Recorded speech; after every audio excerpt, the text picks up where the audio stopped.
Hello, everyone, and welcome to another small screen Star Wars. As always, I am Julian Mush. I am joined by Jeremy Cozier. Is this a small screen Star Wars? Did I say that? Is that what I said? Yeah. Oh man, sorry. It's been so long, Jeremy, since we've done a Tower of Babble podcast. Right. This is welcome to the Tower of Babble podcast. As always, I'm Julian Mush. I'm joined by Jeremy Cozier. Hello. I think you did it because we were talking about the image header on the Zencaster has that, so that's why, maybe. It has to be the only. It's the only explanation because I wasn't even thinking Oh, and about that's Star the Wars. only podcast you do, I guess. It was the only Or podcast while I did when I while was in Sydney. Yeah, while Australia. Andor was airing. Well, here's the thing. Um, that show demanded attention, Jeremy. It needed Hmm. my my focus, which of course it didn't Right. fully have because I was on a business trip. But Hmm. that being said, I think we can put Andor to bed for probably like a year and a half before we I see mean, it's the really next. come and gone, but that's neither here nor there, I guess. Well, I mean, I wouldn't say it's gone. No offense. No offense taken, Jeremy. It's only the best Star Wars content Right, yes. That's all we ever in hear about. a long time. I don't. Okay, well, okay. You finished Andor. No, I do You not. didn't. No. And do you want to say why? This is the intro though, isn't it? Yeah, We we're in can't the just intro. It start. doesn't matter. It doesn't. Jeremy, this episode is going to be Oh no, very I was weird. just I don't know. I was just incredibly bored, but and then but the it's just the talk online is just so funny to me how that's all everyone wants to talk about is how it's the best Star Wars we've had, and it's I just can't You just I don't just don't believe it's believe that. true. I think that's like a weird. It's like this hive mind of everyone like trying to come to that consensus, and it's even like the first thing basically you said, but and then the hype up of some episodes, I guess I just didn't really get it. But I guess it's cool that Andy Serkis is in the show. Well, how far I did don't you know, get? just a few episodes, probably not too crazy. But Did I you think get I to the? jumped to 9 or 7 when everyone was talking about how good it was, and I Uh-huh. just didn't. You just didn't do it But for you. maybe I just didn't give it its a chance for my full attention. I don't Well, know. so the thing is, it is slower, right? I fully understand that. Like in my opinion, it's you're not really doing yourself any favors by jumping to the middle of the season because really every episode Well, it's like builds who on itself. cares what's happening? Oh, Jeremy. Then that's okay. The show's not for everyone. I just Here's the thing though. It's not getting the I think there's viewership just a that it probably very needs. very heavy desire to just really connect with Star Wars and that feeling of it being alive. And I think there's a lot of things the show does that makes it's just so cool to just be in that world. Mhm. That live, it feels like it's living, and like it's just so cool to be in that corner. Um, which I get, but like I just the other things just don't really pull it together for me, I guess. But Well, it's again, tough I because gotta watch more. you're dealing with a character that you know their fate. But like I think there's two things that the show has done that has not necessarily done made it very accessible. So the title Andor is a bad title. It's not.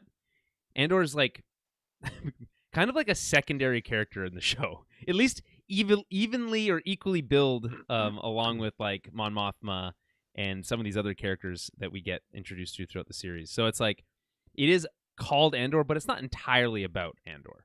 Not really. And so that doesn't help because I think probably if you ask people, do you remember Rogue One? They're probably like, yeah, I like that Star Wars movie. That was pretty cool. And they're like, do you remember who Diego Luna played? They'd be like, who? And that would be the extent of it, I mean, it's a right? pretty unique, cool sounding name. I suppose, but I don't think it's exciting. It doesn't really pull people in. So that didn't help. You're right. Well, because like you said, the demise is there. That was the first outing. Mm-hmm. It's and then they want us. Well, remember that guy? He was pretty cool. Like let's be with him more. And it's around a cool time where we can touch on these other cool characters and bring some back from the movie. Like what was Like the Mon guy with the Mothma. one eye? Oh, wait, the one-eyed guy? or not Uh, one, like the oh, Saw Gerrera. yeah, Yeah, Oscar winner that was Jeremy. cool. Yes, Forrest exactly. Whitaker. Forrest Whitaker, yeah. Yeah, that is freaking cool. See, here's the thing. It's all about dialogue and character work, and like plot is secondary in the show, and the world building just from the sets they built and all that kind of stuff that they worked Mhm. in real world really lends to the that you mentioned that vibe of just wanting to be in that world and kind of Yes. like soak it in. So it really worked for me. I think you're right that people wanted a show that let them like Star Wars again without feeling like a kid, you know? Um, Yeah, and then like the drama online is like the Kathleen Kennedy type era is on its way out, and like people are all about Dave Filoni right. Even though and stuff this like show that. has So nothing like, and then of course this show comes out and they're like, screw Dave Filoni stuff. This is the this is the best stuff. yeah, When of course you can have both, which is the the best scenario. We're gonna get yeah. Mandalorian season 3 right away, and that's gonna be awesome, right? And then we're gonna have Ahsoka, and we're gonna have all these other shows that are in that same vibe, and then we're gonna get more stuff. We're gonna get Andor season 2 in about a year, and I think I mentioned this a little bit on our finale episode of the small screen Star Wars episode that we covered, um, and when we talked about the finale, and the biggest thing that this show can do, I hope, is um, and I think it has, and they've talked about this a little bit, which is prove that Star Wars can be more than just one tone, right? It can be more than just one type of story, right? It can be a political thriller if it wants to be, right? And it's a shame that it took this long to prove that because Solo was probably coming into form originally when it was under the helm of Lord and Miller, probably going to be like a almost a pure comedy, right? Um, and instead we got Hmm. that mismatch. I don't mind Solo, I think it's fine, but they ended up being like, oh, freaking out, and we ended up with Episode 9 following that movie, and that movie's the worst movie we ever Yeah. got in Star Wars. So I choose to believe that Kathleen Kennedy has actually learned her lesson out of this show. It might not have the viewership, but it's certainly being critically received well enough. People seem to be liking it, those who have watched it. So I Yeah. imagine we'll get more of this vibe stuff out of Star Wars over the next while after Andor's over. I don't know if Tony Gilroy will be steering that because he didn't want to spend 5 years making the show to begin with, so he condensed it down into a couple of Hmm. years for just 2 seasons. But yeah, I would Isn't I would there love to a see other stuff.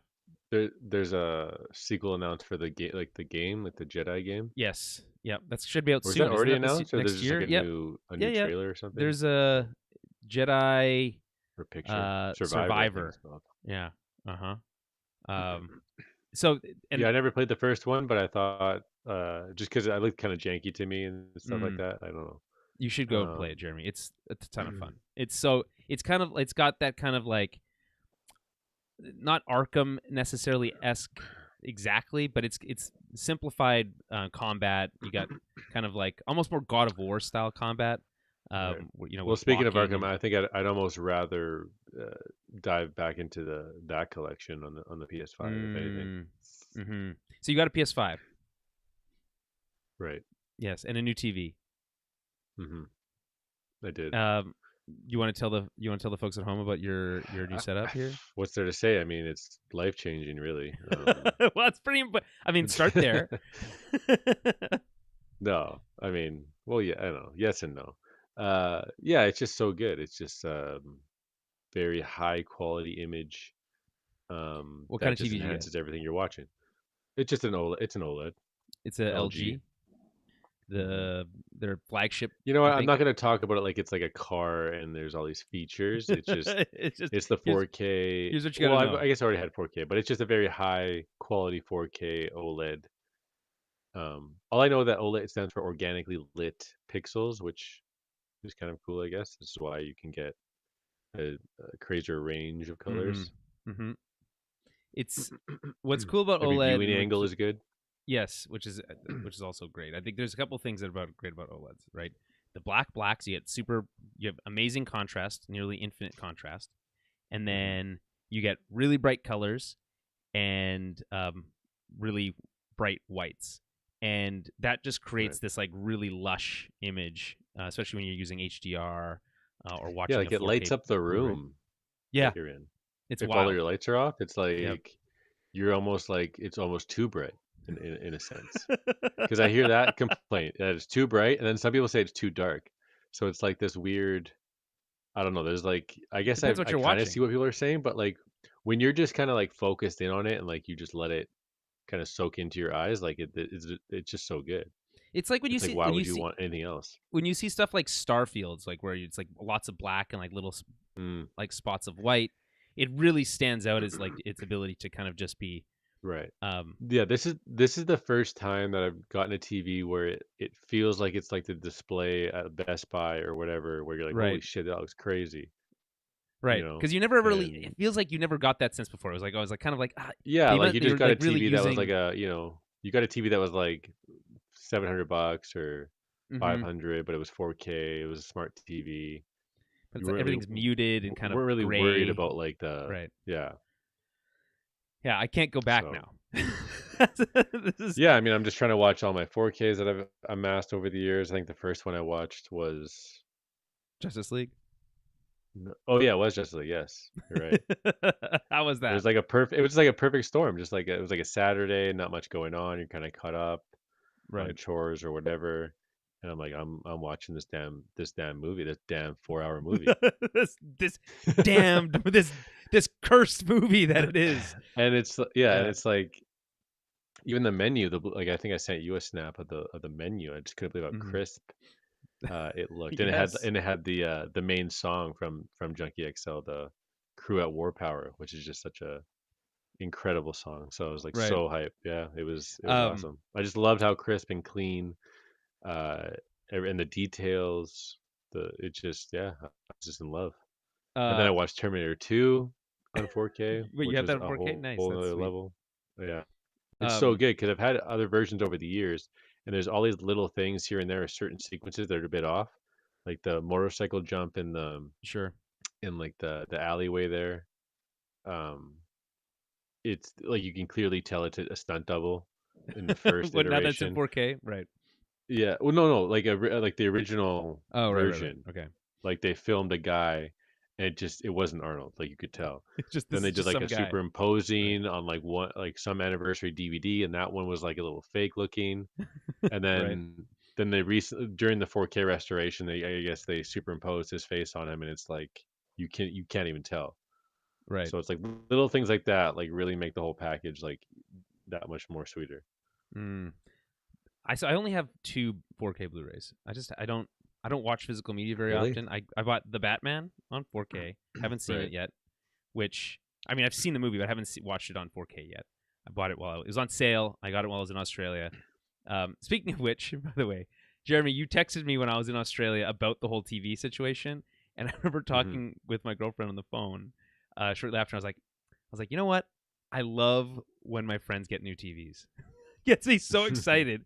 I'm like, I have no problem recommending televisions, audio equipment, whatever I need to do to help improve someone's viewing experience. I'm all for it. Hmm. So I'm super stoked for you Right. to kind of Yeah, I mean, have this opportunity. I bought Collateral on 4K. I bought Donnie Really, Darko on 4K recently. Collateral. Um, Was it yes, on sale or Tom just because you're Cruise, like that? You Jamie went and searched Foxx. that one out. No, I just remember like I follow some accounts on Twitter where they like announce whenever like these new 4Ks are coming out because Right. they're pretty limited, which I didn't realize. Like I thought they were just as like popular as Blu-rays or like a No. lot of them, but they don't really exist like for a lot of movies. So it's pretty cool to just see what's available because it's a whole nother it's just a different experience essentially if you have the TV and the 4K and like I don't know, there's just details and things you just don't see Mm-hmm. from I before. So then the sense of realism and the immersion with that is all there. So now you just have a better way of engaging with whatever is out there, like the art itself. mm-hmm. So that's why it's exciting. It's not compromised at all. You're getting as No. close to like the vision Yeah.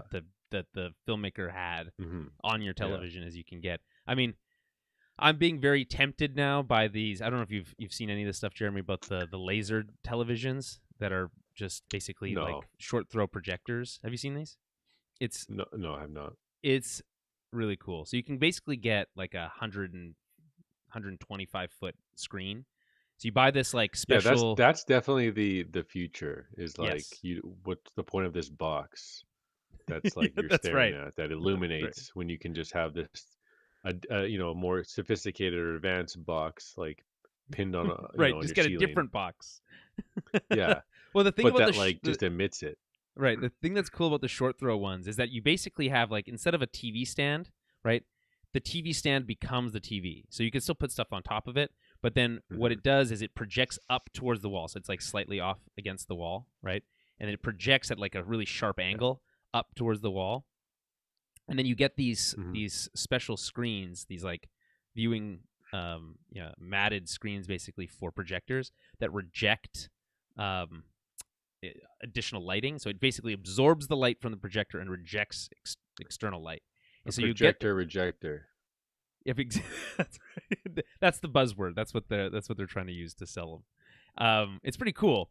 And what you end up getting with it is because instead of a white bulb, it's a laser projector. So you get RGB and you get really bright colors and really black blacks, and you get it basically as close to like an OLED you can get, but at 3 times the size. Um, and it's pretty cool, but it's Yeah, not that would cheap definitely yet. be the next step because like right now I like it legitimately feels if all the lights are off, you Mm-hmm. have a sound bar Mm-hmm. and whatnot, like it feels like the best possible like scenario you could like muster other than the theater experience. Right, like Like it's like obviously nothing can compare to the theater experience because the size yes, and the the sound. vibration, like Yeah. it's just different. Yeah. So for me, it would be the next step would be this this bigger It's projector the style size. screen, and then Yeah. bigger Basically that's subwoofers. just high quality. Right, big, Right. comfy, like a big carpeted But I mean, in a house room. room, Right, that's already attainable. People yeah, already have surround sound systems. it's true. But I you, also bought Top Gun on 4K, Top and then I went Gun. straight to the Maverick. Sorry, Yeah, wait, did you get the collection? The one TGM. that I sent you the snap of? No, there was just a cheaper one with just a new one. Right, that's probably the right call. Um, I'm really tempted to buy that collection, which has the original and Top Gun oh, you didn't Maverick. do it. I didn't do it. You didn't I do was it, I was doing Christmas shopping. I'm not gonna. I can't buy myself a gift. dude. That's all I do during Christmas. Just constantly buying myself things. That's fair. I just feel like I have. I feel like I have like 99% of the things that I want, and then now it's just that I'm looking at stuff to buy. I'm just like, if you're like, put a Christmas list together, it's stuff like more Star Wars action figures, please. Yeah, Stuff like that. Um, actually, speaking of stuff that I yeah. got, The Black Series is crazy. I can't believe like if I ever got into that, it would just consume oh, me. it's too Jeremy. Because it's all about they're all just matching, right? Like Yes, they're the all the same sizes, their height, scale. like yeah. Everything fits together. And Yeah, that's why I'm into the DC ones right now with McFarlane kind of with the rights and like making the figures, the 7-inch figures and then the 10-inch figures. right, I just love the fact that Bane or Killer Croc are 10-inch and then the Batman and the human characters are 7-inch. right. So that they have there's like a scale, right? Yeah. Um, yeah, that's cool.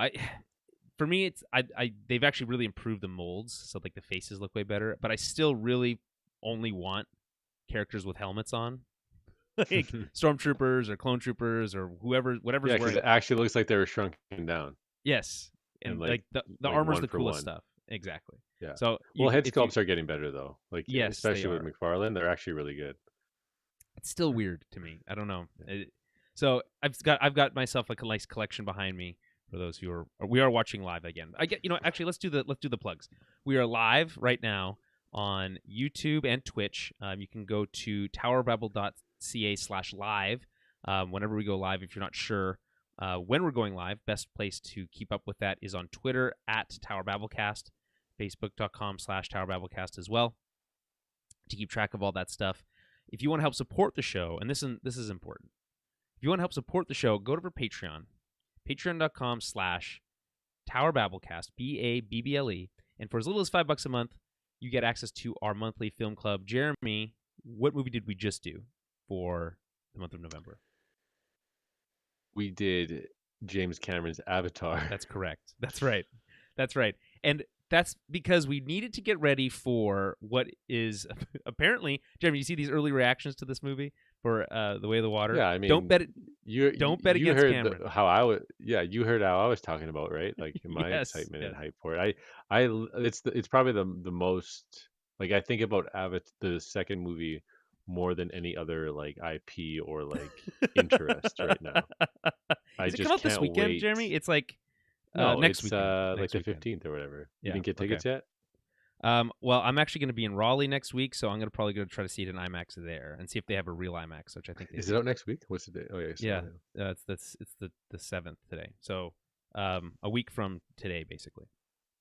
And so yeah, for December for the film club, we're going to be doing Die Hard, which is of course picked for its status as a Christmas movie.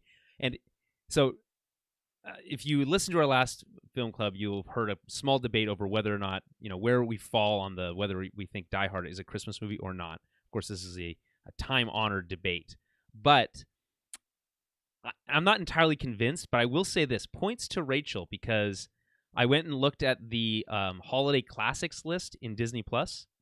Guess what's on there? Die Hard and Die Hard 2. So, that's just one data well, because point. they have the rights to that, and they need They their need to fill it streaming up. numbers up. Yeah, that's right. But again, just one data point. But upon rewatch in the holiday season, we'll be able to kind of really zero in on whether or not we feel like it's a holiday movie. Anyway, so that's this month. That'll be exclusive to the patrons over there at towerbabble.ca/support. I believe you can do that and get a link to it. Okay. Let's get into what essentially is going to be a grab bag of stories for the remainder of the episode, because we have lots to catch up on. I've been gone for almost 2 months in Australia and Japan. And speaking of Japan, a couple things. Speaking of grab bags, I grabbed a couple things from the Nintendo store while I was in Japan, and I got Jeremy, you can't see this, but I got the Super Famicom Nintendo Switch online controller. So I thought that was pretty cool. It was either this or the N64 one, and I think you're probably thinking, Julian, why didn't you get the N64 one? For A, it's way more expensive, and B, way bigger. Didn't fit in my suitcase as easily. So I now have a wireless Super Famicom controller, so I'm actually pretty stoked about that. I also got a Super Metroid T-shirt that comes in like a box that looks like it's like an old Famicom game. I'll put that up in front of the camera. That's for those who are watching live. That's pretty cool. I got Jeremy a gift, but I'm not going to spoil it here. He's going to have to wait until later to find out what that is. I got a Legend of Zelda coaster. It looks like the Hyrulean shield. Pretty cool thing. I got. Oh, this is the best one, Jeremy. I got a water bottle that's shaped like an energy capsule from Metroid. Oh, nice. That's sick. Dope. Yeah, it's super cool. Like metal, like stainless steel water bottle. Super cool. And love Metroid. I got a surprise candy thing. I don't know what's going to be in there. We'll find out. I got this also surprise thing that's from the Capcom store. Jeremy, we'll find out what's in there as well. It's part of your gift. I also got another T-shirt, but I don't have that to show. I got just a gray Mario shirt. But anyway, this is all to say that Japan is a crazy place. The Nintendo store, a little disappointing. I'm gonna be honest. I kind of was expecting more. It's on like the 8th floor of a mall that's like a skyscraper basically, and there's a Pokemon store across the hall, and there's the Capcom store that's right there. But all in all, I was expecting something like bigger and more exciting. It's just got a statue of Mario. It's got a statue of Zelda. It's got like a a villager from Animal Crossing, and what the heck else? Donkey Kong's not even on there. Like, and there was no Samus statue either, which would have been like the pièce de You résistance. know what? It wasn't You on know there. what you need What? to go with your Mandalorian helmet is the Samus helmet. You I can think get there's those? Is like that a a. thing you can I've do? seen someone have. Yeah, there's like a. It come. Yeah, I've seen like a podcaster have it. It's like looks metallic and like the green visor and everything. That's dope. I do Very want cool that. looking. Okay, add that to my Christmas list, Jeremy. Get that for me for Christmas, okay? Anyway, any questions, Jeremy, for about Japan? Anything you want to know? uh, not really. I was just hoping you got everything I asked for. Does it seem that way? It But doesn't. No, it doesn't seem that way, does it? Yeah. It is a cool place though, and I'm excited. I'll probably get to go back, which means I'll likely get to go back to the Nintendo store and complete my collection of stickers because they give away free stickers, and then I think if you complete the collection, you get something. I don't know how it works exactly. Wait, you're already in the planning stages of going back, or you just, or No. what do you I'm mean? I'm assuming I'm going to go back at some point. Hmm. I have to, probably. You have to. Well, I would like to go back, just personally speaking, but for work Right. purposes, I'll probably have to go back anyway. So, yeah. Hopefully, at least if I have to go back to Japan, I won't have to also go to Australia. Because I'm telling you, by the end of that 2 months, I was ready to come home. And when I got back, it was freezing cold. My car battery was frozen solid, but I was still happy to be back. Because, When you got back, like recently? yeah, yeah. Well, yeah. Did you not get your car started every now and then? Well, I left it with my parents, and they just did not, keep up. Yeah, yeah. You didn't have Whatever. that Winnipeg winter motor oil. Oh, right. Are you thinking of that commercial that plays on the Yeah, radio I all the time? love that radio commercial. It's absolutely amazing. the one where he says, "We'll give you a free block heater for your No, head." it's like That one. it's something about like if your motor won't go, we will pay your tow or something like Right, that. right, It's right. like he's like Winnipeg winter motor oil. It's like how can you Yes, not trust this that guy? that guy has the best voice. I like. It Yeah. sounds like Dan Aykroyd doing it, basically. You just like just implicitly trust him. You know what I mean? Like this like Well, wise older my grandpa sounding just told me man. that this is the only motor oil I can use, so now this is the only one. Is And that it's what you like with put in your? Winnipeg, right? It's all about winter, right? So it's like Winnipeg winter motor oil. Like it just Yeah, sounds the right. way it's like his lips smack together in like this very satisfying way. Yeah, I know exactly what you're talking about. And then the That's so guarantee funny. at the end, it's like what? Like if your car doesn't start, they'll pay your Right. tow. But again, there's another element. It's either a different commercial or like the same but longer version where they talk about giving you a free toque. You know what I'm talking about? Oh, really? Yeah, free No, block heater for your head. only other Yeah. famous like commercial I would say would be the you'll find us Yes. the furniture guy, The furniture. Oh man, what is that? Yes, which everyone's they're all out of business because everyone yeah, just shops because online. COVID. Yeah, that's right. Well, and people shop online anyways. Yeah, that's right. I plan to do 95% of my Christmas shopping online and not leave the comfort of my home because You again, it is plan or you freezing already cold. did it? Because No, I have not done it. I have to do it soon, Okay. Jeremy. Yeah, I'm Hmm. aware that I'm behind schedule. I believe me. Okay, so let's get into this. There's lots to talk about, but most important, I guess. So here's the top stories, okay, that I wrote down on my really show notes that aren't show notes at all.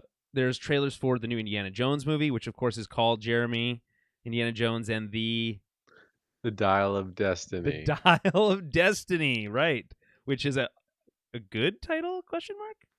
I don't know. It's like an AI generated makes sense title. It's no Raiders of the Lost Ark, right? Like it would be like yeah. like if there was a bunch of books, like an extended universe of the Indiana Jones. Sure. That would be a classic. It'd be one of the novel books title. Among It's like 50 of them on yeah. the shelf, right? Oh, the Dial of Destiny, the one where he Yeah. has to time travel or something. I don't know. Do you think time travel is going to be involved? I don't. For some, I just pictured like safes, like you know what I mean, like Safes. like you got to crack, like you had like the dial where Oh, you like a have to, dial. You have to dial it. like dial a it in. literal, like a tactile dial. Well, I think of it. Yeah, so I think that's fair. But when I think of something that turns like a dial, I think of like clock also, right? And A clock. Okay, yeah. Me, and we're it's a dealing safe for some reason. right, and we're dealing with an octogenarian Harrison Ford. He's in his 80s. Wait, what does that mean? It just means it means he's in his 80s. Why can't you just And say old person then? because octogenarian is such a fun word. What do you mean? Okay, Why would you pass up the I don't know. opportunity to use that word? I just, it's chill Jeremy's out, like, I just can't. This relax. is just not. Please. Um, we're dealing with an old Harrison Ford, right? And we know that they've done some digital de-aging for the character. And they show it off in the trailer. It looks pretty great. They figured it out. So They finally hired the is guys who do the YouTube deepfake stuff. okay, but it's not the entire. No, I it's thought not it the was only entire for a movie. sequence, right? It's for some. I'm guessing more than one sequence, but Yeah, yes. just to set things up, just to root the story in some sort of past history. Yeah, nothing wrong So with that. yeah, but it's for James his Mangold. last adventure. It'd be interesting to see him maybe do some traveling through time, through his different adventures, perhaps. Again, I'm just speculating. I I don't don't know know. about that. I don't know. I don't think so. How are Nazis Well, I involved mean, then, Jeremy? I guess that can't be really out of the question because they've done some pretty crazy stuff. They did aliens in the last one. Yeah, but Yeah. or even the other one with so religious, right? With like Jesus's Oh, cup, the Ark of the Crusade, the Ra- last one. not No, not yeah, Raiders. The Last not really. That's Crusade. the first one. Right, where they Well, yeah, do. which is Yes, my personal favorite. it's a good one. It's really good. Yeah, That's such a good. yeah. I think that's a fair pick, and like that's the one that really gives his dad something. Sean Sean Connery. Connery. Oh, yeah. Oh, just so good. That And one they're just like, felt more modern, I think, at the age I saw it. You know what I mean? sure, It's kind of like Star Wars. Like when you're young, like obviously they're super sweet, and like you have your favorite right. of the three, but But like then like the last, but you then feel that they're kind of older because we've grown up with like newer stuff. yes, You we've know? sip stuff that looks maybe better Yeah. than So that. for But me you're with like, Indiana Jones, it was like that third one was just so on point. we named the dog Indy. So that stuff like I am excited. I legitimately am excited for this movie. James Mangold, who of course directed Logan, which is an amazing movie, right? I think we have a lot of faith in James Mangold to do something interesting here, right? Some of the really like that shot of him riding that horse through like the ticker tape parade, very cool, striking. A lot of really good shots, actually. Yeah, Like like I think it's it really just trying to looks very good. nail that that cinema kind of Mm-hmm. feel, That which is Spielbergian cool, esque. refreshing. Yeah, It's refreshing, isn't that weird? How like the cinema quality, you want um, you want is something that. refreshing nowadays. That's Yes, so yes. crazy. You know what? That's funny you mentioned that, Jeremy, because of course, calendar rolls over to December, which means it's time to get the Christmas tree. And I'm a classic Christmas tree fan. I want a real tree, right? So we go out and we get a tree, and we stopped by the tree place on the way back from the mall or wherever the fuck we were, and it's pretty cold. This is on the weekend, and we're like, well, can we reserve a tree? We're going to reserve the tree, and we're going to take the car back, and we're going to get the dog, and we're going to walk over, and we're going to take the tree back from there. But it was just too cold, and my girlfriend was not having it. So I was like, you know what? Never mind. Let me just I'll just walk back with the tree myself. So I walked back with the tree on my shoulder, right? I think my brother did something like that too. Which is like 15-minute walk, give or take. By the time I got back, my hand, where I was wearing gloves, were literally going numb. Yeah, that's not good. And it wasn't even that long of a walk. But I walked past a restaurant and I have a tree, and you have a Christmas tree on your shoulder. The looks that people give you, they're like, "What is happening?" So what were you thinking the whole time? I was thinking I felt like I was in National Lampoon's Christmas Vacation or something. Nice. Like a true I love classic. that first scene when it's on the car on the roof That's of the right. car. It's just massive. That's right. Then I always think of him giving the finger, or he's like, "Hey, look, like a deer or something like that." So his family looks the other way, and then he gives the finger to Yeah, the right. trucker. Yes. And he's smiling. It's so good Yes. because Chevy Chase is smiling. We did that, by the way. If you're interested, we also covered National Lampoon's Christmas Vacation. That was another one of my picks, I believe. Last year for the Christmas movie. Or it might have been yours. I might have forced you to pick that one. You might have forced. That's not the one that you kind of like. I don't trust people who don't. It's not part of their Christmas annual kind of. You incepted it watch a little bit. I think, on that one. Right. There's been listen, Jeremy, you've had some good picks. I don't know if whose pick that was, but what matters is we covered it last year, so you can go, if you're a Patreon subscriber, you can go find that in the archive. So anyway, long story short, you mentioned, isn't it crazy how cinema, like that classic cinema feel, like film grain and all that kind of stuff, feels so refreshing. Well, I don't even know if it's the film grain. I wouldn't say that. Well, there's a certain quality style of filmmaking. Yeah. Film grain for me really doesn't. I love a good film grain, even if it's digital, like added in digitally. Well, really now like I'm all nice about the digital because of the TV quality, right? So like even like Collateral, Michael Mann directed movie. It's like one of the first ones with a digital camera, like Public Enemies, that type of stuff. I But remember that. then it was like kind of odd to us and maybe not as accepted. But like awkward.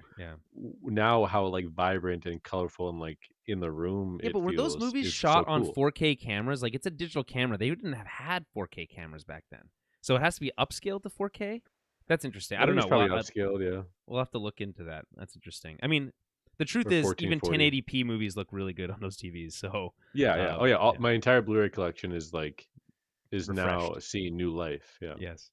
But anyway, in a similar vein to what you're saying, I bought the vinyl record of what's it called? Charlie Brown's Christmas. You know what I'm talking about? It's the #1 Christmas album, right? It's like this jazzy Christmas album. Is it? And yeah, it's up there with like Bing Crosby, which I also got. I got Bing Crosby's Christmas, and I got the Charlie Brown Christmas on vinyl. And there is, again, something refreshing about having the physical media and putting it on the tray, and and like listening to that while decorating the tree. Very, very good experience. I highly recommend that. Anyway, so that's Indiana Jones 4. Don't love the name, but I do like that we're gonna kind of close. He's just gonna end this one too, right? He did Blade Runner, and he did Star Wars. Now he's doing Indiana Jones. He's like, now let me end my career in peace. Stop asking me questions. Yeah, but he's not. Apparently, he's going to be at Marvel now. He might be the new General Ross, right? And the Red Hulk.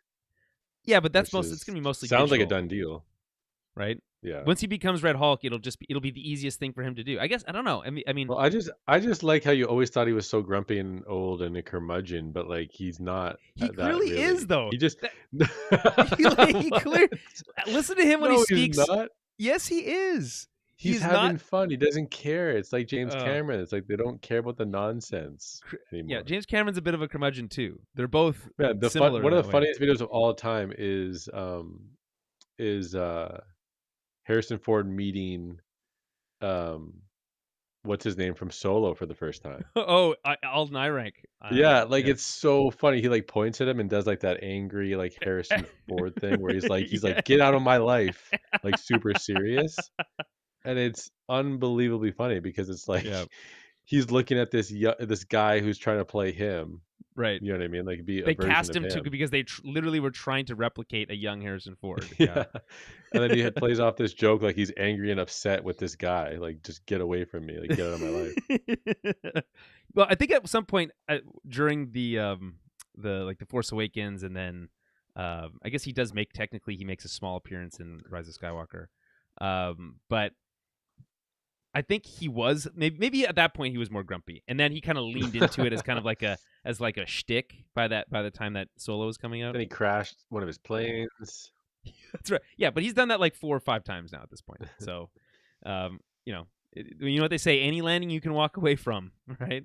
Okay, then. So here's what else we have to talk about. There's also this Transformers. Beast something, Rise of the Beasts. Is that what it's called? No. It's not Rise of the Beasts. But it could be. It's just such a funny, like... It is Rise of the Beasts. It is, Jeremy. Yeah, it is so Rise of the Beasts. But it makes sense, yeah. It's so funny. Okay, so... Yeah, like, I kind of forgot about this movie being a thing, but I do remember it being talked about. It's like, holy shit, like, really? Like, they're going to go that deep into it? Now it's an actual trailer. I also can't... And it's tied to the Bayverse. It's still going. I was like, that's pretty sweet. It's so wild. But Optimus looks terrible.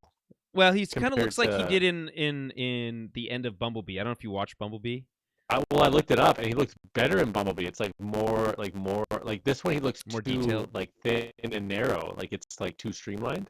He's Whereas, very similar to the G1 like cartoon style, though, right? yeah, but I think Bumblebee nailed it. I think they should have just done the same one there. But they even brought back the Bayverse like mouth, but then like the guard comes up to make it look more like the Yes. cartoon.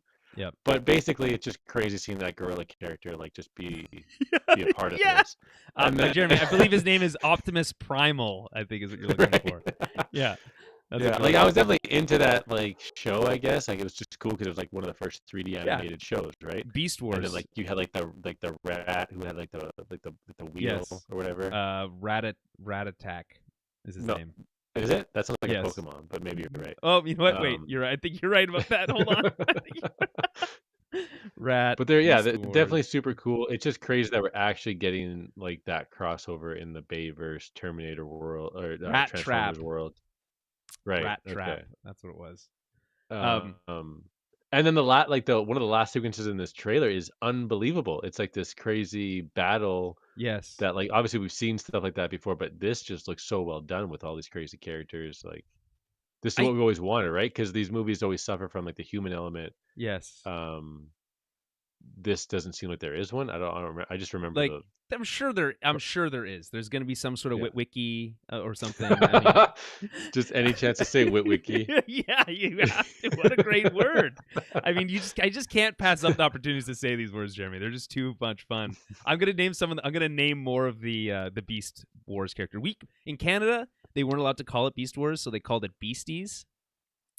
Oh This, yeah, this is a little that rolls off the tongue though. That Beasties, that's a good one. Beasties. Remember that? That such a Yeah. cool. So we had a intro. different song as well, is what you're It was saying? just a slightly. Everything was the Intro? same except they would go Beast Wars, and then it was Hmm. Beasties.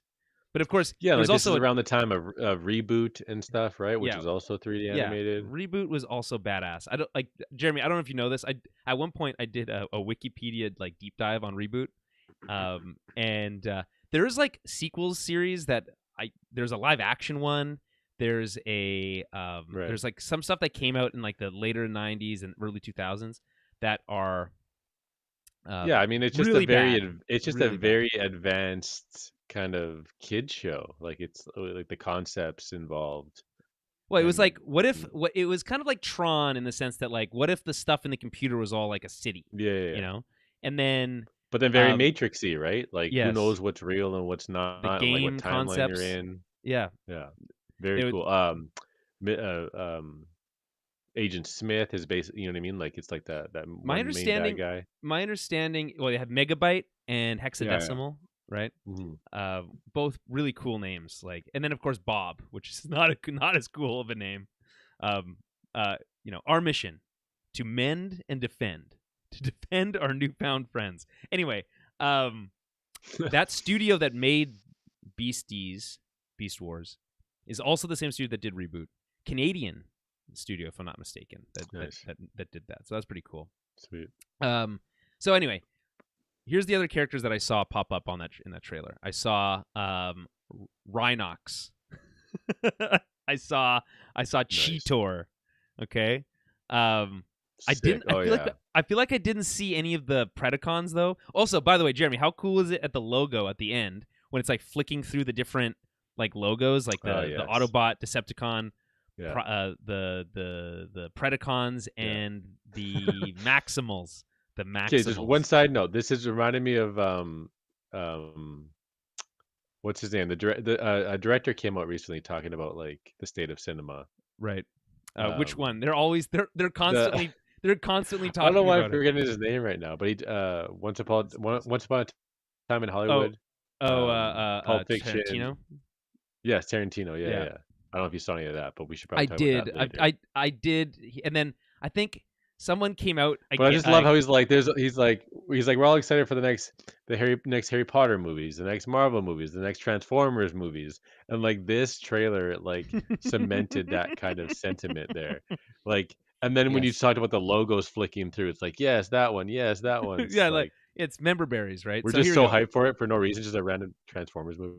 I'm on the list of Beast Wars characters Wikipedia page, which is actually quite detailed. There's a table here that has the names of the characters, what their beast mode is, also their gender, what faction they Sick. were in, which series they were on, which comics Okay, video, wait, which one comics and second. video games they appeared in. One Okay, second. yeah, Wasn't there a Transformers movie where there was like dinosaurs in it? yeah, yeah. There was Transformers, the 3 or 4, I want to say that it was Age of One of the Extinction. last ones. Yeah. So is that No, those are Beast different. Those are Beast? the Dinobots, which were in the original Ah. cartoon. Oh. Yeah, so that's different. There So was that dinosaurs wasn't that in. hyped up? That shouldn't that have been super hyped up though, and like just been a huge thing, but it It wasn't. was a big deal at the time because remember the trailer had Optimus riding a T-Rex dinosaur. Don't you remember Mm, that? That was pretty cool. not really. Again, those movies are like a fever dream. Like Mm, they're just like some cool moments here or there, but it's mostly just like complete nonsense. The first one's the best one. It's not even close. Of the right. Baber stuff. Okay, so Yeah, just the first Optimus two to me. Optimus Primal, Rhinox, Rat So Trap, sick. Cheetor. Okay, Gorillas are so um, sick. yeah, especially when they're like the size of a giant robot, like the one that we get in Yeah, this like the one. King Kong stuff is Yeah, so cool. it's dope. When he bangs his chest, it's like, Oh are you man. doing that because gorillas do that, or like what's the what's the On deal the there? another side note, James Gunn tweeted something about Gorilla Grodd. Oh, Like really? that's another gorilla character that could be pretty cool. There's a lot of cool gorilla characters. What's the superhumanite? That's another gorilla character, isn't it? Is it not? I don't DC know. character. Okay, so here's the characters we didn't see. Tigatron, he's badass. All right, we didn't see Mm, him. yes. Didn't see Dinobot. That's a Right. concerned. He's one of the coolest, right? Because he was like he defected from the Predacons, right? And he was always kind of like the loner badass one. We didn't see Megatron. We didn't see Scorponok. We didn't see Waspinator, or maybe we did, but Waspinator, of course, the most famous of the the Predacons, just for his stupid voice. But that's all to say, we did like there's some really cool stuff in here. I don't know if this movie's going to be any good, but we did see Air Razor, by the way, which is a Peregrine Falcon. That's another cool one. Air Razor, Airazor. There's a bunch of really cool characters that I assume we're going to see. I don't understand why they're talking, like how this works. It seems like there's some sort of time travel scenario happening. So I don't know, but I'm stoked for it. I did just like you said, Jeremy. Wasn't thinking about this movie, then all of a sudden there's a trailer and it's like coming out this year, and you're like, or next year, and you're like, oh, sick. Okay, Yeah. I'll be there. I'll watch that. I'll see. I mean, it's not directed by Bay, even though they're maintaining that kind of loose connection. The last, I thought Bumblebee was pretty good. It was like a very entertaining, much more grounded. And it started What's Her Name, which is like more famous now. She was in Haley the Hawkeye Steinfeld. series. Yeah, it was really good, honestly. And so it gives me confidence that going forward they're going to do something interesting. But this might just be just a fun mishmash thing that's dumb. But I'll still do it because I like the Beast Wars stuff. It's like really taps directly into our generation. Like it's aimed right at us. We also got a trailer for, speaking of James Gunn, Guardians of the Galaxy Volume 3. Now, lots has happened with James Gunn. We're going to talk about that in just a moment. We're going to talk about the James Gunn of it all at DC. But before we get to that, of course, he still has to finish his last project with Marvel. So two things happened. They released the trailer for Guardians 3, and the Guardians of the Galaxy Christmas special came out on Disney+, which I watched. Please don't shame me. I remember loving the first Guardians of the Galaxy movie. I remember not really liking the second one very much at all. And this third one, I think I'm over it. I think I'm good. I'll go see it. Yeah. I'll watch it, right? Because it looks like they're going to do something cool, like kill a character or two. It just seems so overdramatic. Like are you thinking of that specific that scene where like everyone's favorite actor right now, Chris Pratt, was like screaming "No!" into the There's camera a like bunch that. of them screaming though, like close up screaming, Yeah, like yeah. yeah. But we are Groot, Jeremy. Did that help? How was that? How about No, that? No. we've been there, done that. Like it's How much do it's you cool think that he's being paid, when Vin Diesel, James for that Gunn's role? involved with them. Oh, I don't know. No idea. Like, you think it's like a Can't be million much. bucks? Think it's Yeah, even a million? maybe I Like guess. $1 million to say I am Groot a couple times? Yeah. Whatever. I mean, as long as Sylvester Stallone's getting paid for the big money for his role as King Shark, then all is fair in the world, and I'll allow it. Anyway, I watched the Screen Crush recap. I don't know if you, Jeremy, how much of the Screen Crush stuff you watch on YouTube. I find it very fascinating. That Ryan Airy guy, genius. But Uh, you find is it a little much for you? oh, well, I just wouldn't say genius. Well, I just think he's just very good at his job at this point. Like he's really zeroed in on exactly how to do these breakdowns. And they're very fast with them, and they put them up as soon as possible. They are It's a whole very business. fast. Yeah. But I watched the recap for the trailer, and the story that they seem to be telling is actually, if they're right, which they often are very close to being right when they do these trailer breakdowns. Seems to be pretty interesting. They're going to be focusing on, I can't remember the name of the villain, but basically this character that's like obsessed with like human perfection. It's actually very similar to Mr. Sinister as a character, but more closely tied to the Guardians than the X-Men. I also heard a rumor that they're going to wait to recast all of the X-Men until 2025, I think. Which I don't know. It's just a rumor, and it's hard to say whether or not it's true. Because like how much how many of the old cast can you really even use in the current MCU without it being confusing? But anyway, this back to Guardians. What was your thoughts on the trailer? What's your feelings on the franchise as it Yeah, sits I now? just felt like it was just too overdramatic, and they just tried to recapture that same feel. Grab a cool rock song or whatever. Well, that's the whole. It's called Volume 3. There's going to be a whole Yeah. album. Well, I don't even know what the song was, but wasn't like it was like a fun one. It was like a sad one, wasn't it? I don't remember now. Yeah. See, it's a very forgettable trailer. It's just, hey, look, you remember this? They have the this uniforms gang. though. Yeah, That's they're all kind of cool. unified now. Yeah, Chris Pratt isn't looking all like jacked anymore. He's just kind of just regular doing his Joe. thing. Yeah, Yeah. right. He's going because you know why he has to get into shape for the Mario character. He has to like get that in Right. the right mindset, right? Let's a go. Speaking of trailers, speaking of Super Mario trailers and Chris Pratt, what was your thoughts on the latest Super Mario Brothers trailer?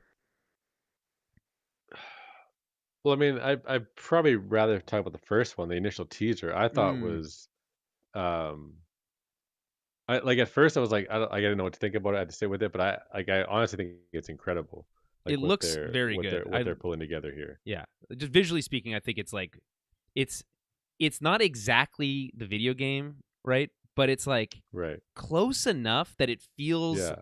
it's It's got a the pretty bright cool take colors on it. down. Yeah, Yeah. I like it. I hearing And the then just the notion too of like Mario like not knowing where he is or what's going mm-hmm. on, like it just feels very whimsical in that Yes. sense. And like I like that sense of like the unknown, and like he's kind of thrust into this adventure, but he's like the hero we all know, and like it's gonna be very funny, obviously, but like he's gonna Yes. get through it. For And then me, like there was a huge thing about the voice, right? That was like the yes. one negative thing that everyone is talking about. Obviously, Chris Well, it's Pratt, kind of huge star, important, huge don't you celebrity, think? for sure. And so like Yeah, people, yeah. but the teaser trailer, there's literally like four word. It was like Is it where am I? And then right? and then the big tell was Mushroom Kingdom, here we come, and that Right. was it. So Yeah. everyone was judging Chris Pratt's voice on those two lines, which weren't really much of Well, anything. But remember when he then on said he's top got of like a that, they were plan for the character? He's like, uh I got a plan for this voice. It's yeah. gonna kill. Well, even he did like an announcement video a long time ago, and like he said it's a me or something like that, and he was like, "That's not the voice. Like don't listen, Right, like right. don't that's." Yeah. But That it kind of don't is yeah. just like his speaking voice. But Yes. then, so then there was a bunch of there was trailers that released worldwide, right, in different languages, and there was Yes. dubbed versions that sounded incredible because they just sounded like Mario from the video game, like the French They one, probably got the French the Italian actor. Yeah. one. Yeah. But the thing what I realized was it's like it's this high-pitched Mario tone, right, which we all know Mhm. from the games and stuff. Mhm. Wahoo! But for a movie that Right. needs to have emotional moments and stakes and all that stuff, Right. I think that tone and that video game version is would be a little bit too much and actually I irritating. So I I think you largely need to agree. go, yeah. So I think you need to go with um it's not a basic voice, it's just a voice that can have range, that can, be relatable in situations of he doesn't know what he's doing or he's worried or this or that. Do It you can't just think be, "Wahoo! do you Hoo! yeah, Ah!" okay, Like, it just but can't be that the whole time. do you think we'll get those like at the third act when he's kind of like Yes, figuring when it the all out, character is we're having gonna get fun, yeah. yeah, Wahoo! Right. and he's getting through it, yeah, it's all there. Well, I mean, we get a and then so the second trailer was nuts because, like, it just Right. incorporates so much that is Mario, like, Yes. lore, including Right. Mario Kart at the end Oh my god, on Jeremy, the Rainbow Rainbow Road. Road? Like, Oh, geez oh, Louise, and I then, like, know, and it even the looks cart he so has good. himself the cart he's, like, driving is the I think it's like an amalgamation of, like, the original, but also the DS, like, with, like, the Yes. crazy exhaust in the Yes. back, which we obviously played a ton of. Yeah, that game is Um, broken, but yeah, mhm. and I just like the fact that it's like a Mario World celebration. It isn't just like It's all of it. Like a Donkey Kong's storyline in in there. Mario. Yeah. Yeah, like it's and then with Mario Kart, it's just like everything that's cool and unique about that world they're Do gonna you explore. feel like this if this movie does well, it opens the door for like a Smash Bros style movie where you like bring all these characters together into like one world? Or is that am I like jumping too far ahead? Like maybe it's maybe we Yeah, I just could mean do a everyone Zelda obviously movie goes next. that's been brought up obviously, but like I think we need to pump the brakes in terms of like you need to have like I think a bunch of movies, like if there was a Mm, Donkey Kong one, a Zelda one. But even then, it gets to a point where like, what are the genres within those right. IPs? Like, would it Right. be cohesive? Would they all be animated? Like, you might think so, but like, does something like Zelda, I think, would be really cool if it was live action. Mhm. Um, because I think what's really cool about that is like the environments and like the characters and like those types of things. And like if you can just nail that with CG or whatever effects, like that would be a really cool, wondrous world to explore. But I think we had to just pump the brakes on that and like just be happy that we're getting the Mushroom Kingdom in all its Right. glory Well, with I Illumination like at the helm and working in tandem with yeah. Nintendo, right? Like look at the trailer reveal. It Yeah. had like it had Miyamoto.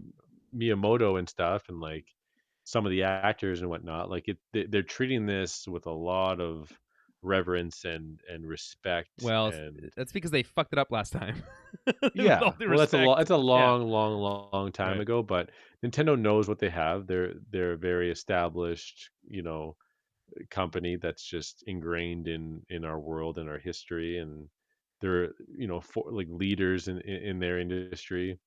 And the character of Mario is so incredibly popular, and has so many cool characters alongside him, like Peach and whatnot. Like the stuff we saw of Peach in the latest trailer was very cool and Right. very unique. We have like her outfit and what she was doing, like Well, she's how she more was going out there to empowered. battle, Yeah. right? Like yeah, like Uh-huh. it's just not the classic, just I'm kidnapped, come save me. Then obviously Jack Black was a huge standout, like in terms of his Bowser just being, yep, that makes sense, pretty Yeah, unanimous with how he sounds. I really like Charlie Day's Luigi. I'm Yeah, not that a was the big second. We Charlie got a Day tease guy. of him in the first one, Yeah. but we got more in the second one. And personally, big Luigi fan Well, myself. his energy makes sense, right? Yes. His energy makes sense. It's sporadic, chaotic. Charlie Day I'm is a worried. real I'm world scared. Luigi. Yeah, like Like, the Luigi's yeah. Mansion version, Yeah. 100%. And they tease Luigi's Mansion like iconography in Well, in stuff. So and yeah, because he's running away all scared and stuff in the yeah, dark. so it'd just be interesting how that all comes together. There's just so many ways. Keegan Michael Key's Toad. The cast Oh is man, really top so good. notch. It's gonna be very funny. It's gonna be. I think the sad thing, Jeremy, is that people are gonna come out of that movie saying, "Wow, that was so much fun." Chris Pratt's Mario is the least enjoyable part. That's what's going to come Right. out of it, and that's going to be Yeah, I think it's just inevitable, whatever. but like we kind of agreed that like in terms of a character development and you just need somebody with more nuance and just more of a relatable kind of feel, Hmm. and it kind of needs to be that way. I mean, but the thing is that you can watch it dubbed, you can watch it in Italian, you can watch it in French, and you're That's probably gonna true. That's get that true. classic. Like, have you seen the Italian version's No, very just seems very like the video game. It's very high pitched, all really. that stuff. Like Well, I it's just like very I don't know cool. what does the Italian Mario video game character sound like? Is it just Charles Martinet doing his thing again, or is it something else? I don't know. I Yeah, don't know. just in Italian. Right. Okay. Fair enough. But Um. apparently Charles Martinet might have he I think he's voicing like other side characters and whatnot. Like he's a part. I think he might be in the movie. He's Yeah, just I not think Mario. my understanding he is in the movie. I don't know what Yeah, capacity at this point. which All kind of right. Yeah. reminds me of The Last of Us, which we will talk about in a moment. Yeah. But Well, let's just talk about it right I now. believe I mean, Ashley Johnson and Troy Baker, they have parts. acting Yeah. roles in it. So, what did you think of that? Very.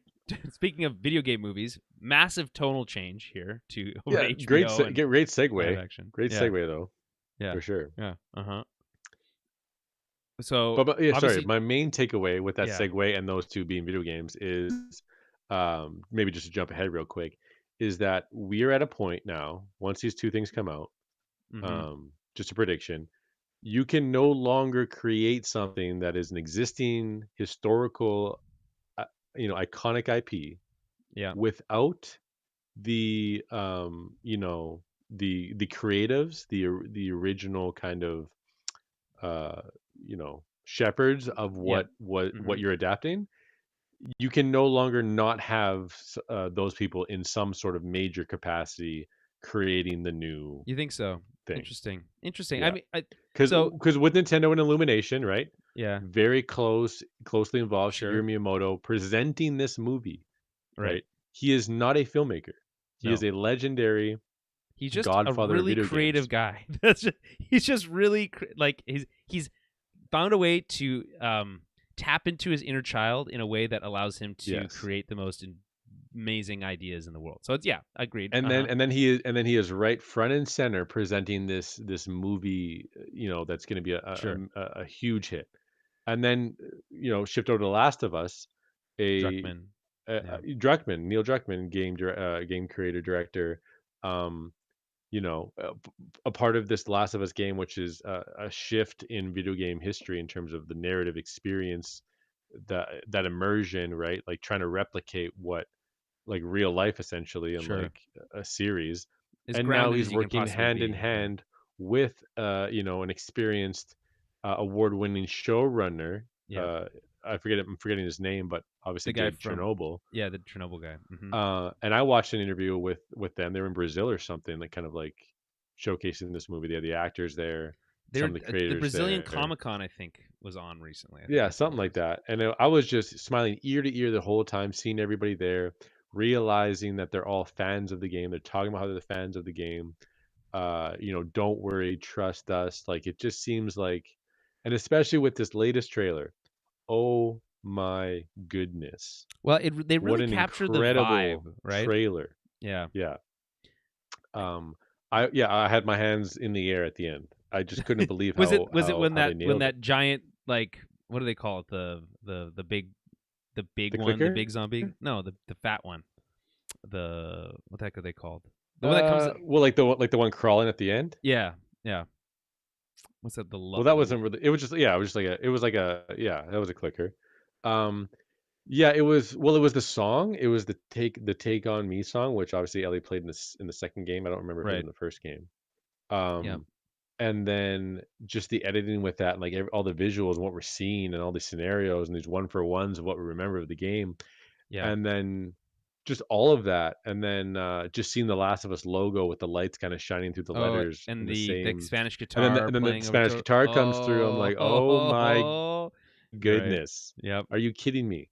Yep. And the levels of hype, the excitement, I was like, holy shit, like, I'm more excited about this series than the potential possibility of me replaying The Last of Us One remake, which had a Right. huge impact on me in the PS3 days when playing Sure. that game. Like It's it crazy that it came out for the dominated my PS3. mind. Hey, it's just so Yeah, wild that it was a so good. PS3 game. Well, it was at Yeah. the end of the cycle. It showcased the Yeah. power of the PS3. But yeah, it just dominated my whole existence around that time because video games huge part There of was our nothing upbringing. like it. Nothing There's just like it. yeah. There's nothing like it. 100%, and it's replicating what movies can do, but on a whole different like Interactive immersion way. level. Yeah. Yeah. Yes. Um. So this trailer, I mean, Pedro Pascal just so hot right now. I Obviously, The he's Mandalorian, so hot Game of right now. Um, Thrones, hearing his voice just was so at Wonder first. Woman 1984. Yeah, he's unhinged in that movie, but I still Yeah, absolutely love his performance in that. Um, right. it's so crazy, but um, hearing his voice, which is a very distinct voice, Pedro Pascal is a very distinct voice in my opinion. Um, hearing him speak as the character, Joel. this Joel, little at first was a little jarring because I was like, because I'm so used to Mm, that Troy Baker like really right. raspy But he southern looks drawl so almost. much like him. It's Yeah, insane. it's wild. Well, then wearing the clothes and like the backpack, it's weird. The It's like a beard, little the uncanny. hair. Yeah. Yeah. Um, but I mean, to some degree, it's gonna be interesting to see. I'm just excited to see how they adapt it because, as far as I understand, the first season is the first game, right? It looks like they're going to incorporate some of the flashback sequences from Hmm. the what's it called, the Last of Us. What's the expansion that they did, like the little like I side forget story what it's thing? called. Yeah, but it looks Yeah, but like it's that's just going like to be in more of there Ellie, too. right? Yeah, Yeah. so I don't know. The performances look really great. I mean, I trust HBO to do this stuff. I what was really striking to me is like how much they kind of replicated the visual feeling and language of the world, right? Because it's Yeah. like, Which we you know, kind of knew was going to happen though, right? but Like it's just from like so yeah. closely, like to the point where Remember that first picture though, where like yeah, it's just like a shot from the backs of them, so like like not a POV, but like the video it game, looks like like third yeah a person. standard video game And there was the poster. Yeah, plane crash in the distance. I thought it was a still from the game, and then it's like yeah, might as well have no, been it's a picture of the actors on set. right. Um, yeah, just like it is. It's a little, like I said, it's a little uncanny, where it's like because the game is so much like a movie.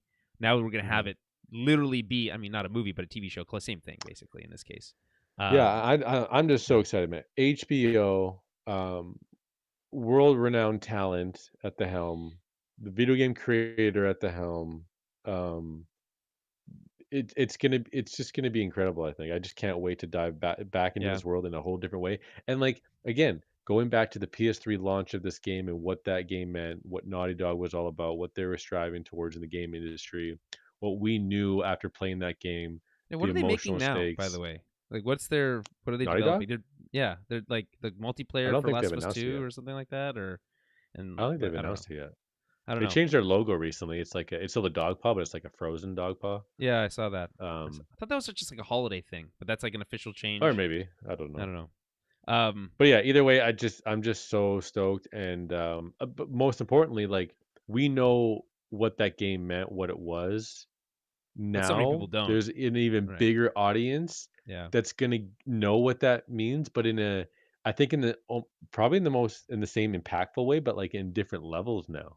Like with everyone involved here, I just feel like it's gonna be a total love letter to the series, but because the game creators involved and the Chernobyl Mm-hmm. guy, like Mm-hmm.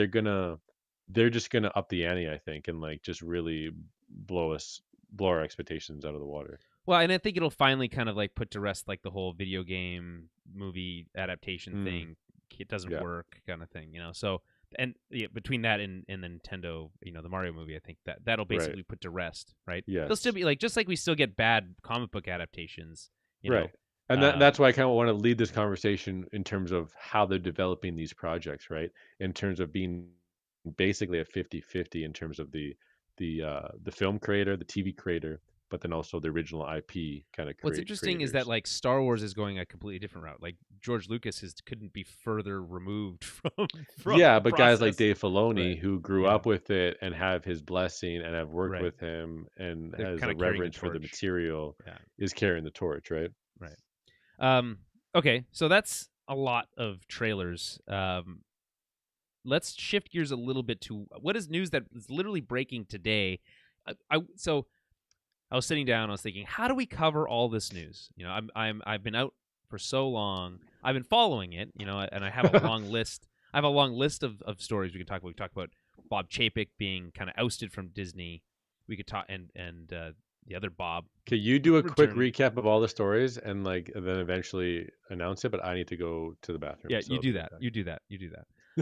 So yeah, I mean, like I said, there's the whole Disney story stuff.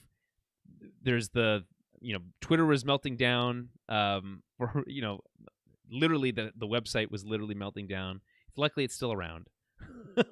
But they announced the presumptive name for the HBO Max Discovery Plus streaming service as just Max. Like this kind of stuff.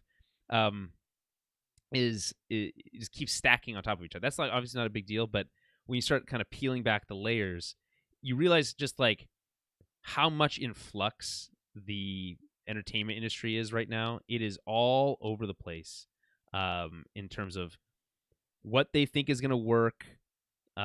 This kind of streaming war thing where no one's making money, not sustainable. How does that work? I mean, that was kind of the biggest thing that came out of the Bob Chapek thing for me, which is like, clearly they have a vision for when Disney Plus is supposed to be profitable, which is not now, right? And if they're not if Disney Plus isn't profitable, which is one of the probably one of the most successful streaming services right now, what does that even mean for the entertainment industry? You know, like it's a question that I can't even really wrap my head around. But we also got all these. I mean, I'm trying to like peel back the layers here. We talked about some of them. There's news about whether Black Adam was successful or not. It's literally being debated, which is one of those funny things. There's news about the Hercules sequel or the live action movie. Oh, Jimmy Kimmel was announced to be to be presenting the hosting, I guess, at the Oscars, which would be nice because they haven't had a host in a long time. We got the cast of The Acolyte was revealed. There is an Indiana Jones TV show in development at Lucasfilm. AMC thinks somehow Zoom meetings would feel good in a place like a movie theater, which is a really funny headline that I read. But it's wild. So, generally speaking, I want to just kind of concentrate on this big story, which is that James Gunn is going to be taking over as the new, the first, I guess, a co-head, along with Peter Safran, as the co-heads of the first DC studios, because they're doing their own. They're like, oh well, Marvel did it, so we'll do our own studio. Which, to be honest, seems a little late. Like I feel like they probably should have done that earlier. Is my honest opinion on that. But anyway, DC Studios is a thing now. It's a subset of Warner Brothers. It's going to be run by James Gunn and Peter Safran. And this was announced in October. And I was like, man, we got to... That was like early on in my trip, and I'm like, oh man, I got to wait like another month and a half before we can talk about it. And I was literally going to just talk about that news, full stop, from a month and a half ago and fill half a show with that with you, Jeremy. But instead, the podcast gods decided to grant us a miracle, which is they provided us with a really juicy story about this exact thing right before we started recording today. So there is a Hollywood Reporter story. Here's the headline: Patty Jenkins' Wonder Woman 3 not moving forward as DC movie hit turning point exclusive. And this is days after Gal Gadot like tweeted something about like the anniversary Tuesday. of her Literally being casted, yesterday, and she can't wait to tell everyone what's in store for the next installment. That's right. Mm-hmm. But so I read the whole article, and it's fascinating because here's what's going on. DC is in flux. I mean, when are they not, Jeremy? Yeah. Really, when are they not? that's just the norm now. Flux is the normal Well, for vibe. the longest time, we didn't know what was going on, but we knew David Zaslov and the Warner Yes, Discovery merger. the They Z they word. had the investors call and they said we're going to protect the DC brand, we're going to protect the DC characters. They canceled Batgirl because that it kind of didn't align with what he was saying there, what they want to do with the IP. They were upset that Superman didn't have a movie in a long time. All these things, they wanted to right a lot of wrongs that the To be previous honest, leadership did. we spent a lot of time like talking about that. I think what was at the time an Yeah, investors call that came out right. out of Warner Brothers right around the time of the merger, and we were kind of I think we were optimistic by what they were saying about the DC brand. This is before, of course, they Hmm. canceled the Batgirl movie. Just Well, and of well, I course think the now we call learned happened right after the cancel happened before the call. no. Well, I mean, I'm thinking even further back. We had Yeah. the quotes that you're thinking of came from a conversation before the Batgirl cancellation. Oh, Then we okay. got the Batgirl cancellation, and there was more kind of talk about how they need to concentrate on their core characters and yada yada yada. Hmm. Um, it turns out it's all meaningless because Yeah. they don't have any idea. They have literally no idea what they're doing. And And then there was this whole search for the DC studio head. There was yes, rumors that it was yes, going to be Greg Berlanti. There was rumors that it was going to be whoever else. And then it just it seemed seemed like The like this Rock job wanted that the job for nobody some wants. reason. Well, my whole thing was that everyone, my whole perception was that everyone was kind of shooting their shot with what already was in play. So The Sure. Rock was like in the perfect timeline that if his movie was successful, then he'd have more bargaining What do you mean? I rights in thought it terms was of. successful. He's saying it's going to make Well, 50 million yeah, he bucks. just tweeted that he just tweeted after Yeah. all these news articles came out about how it's lost money that he's saying no fact we've made 75 million profit.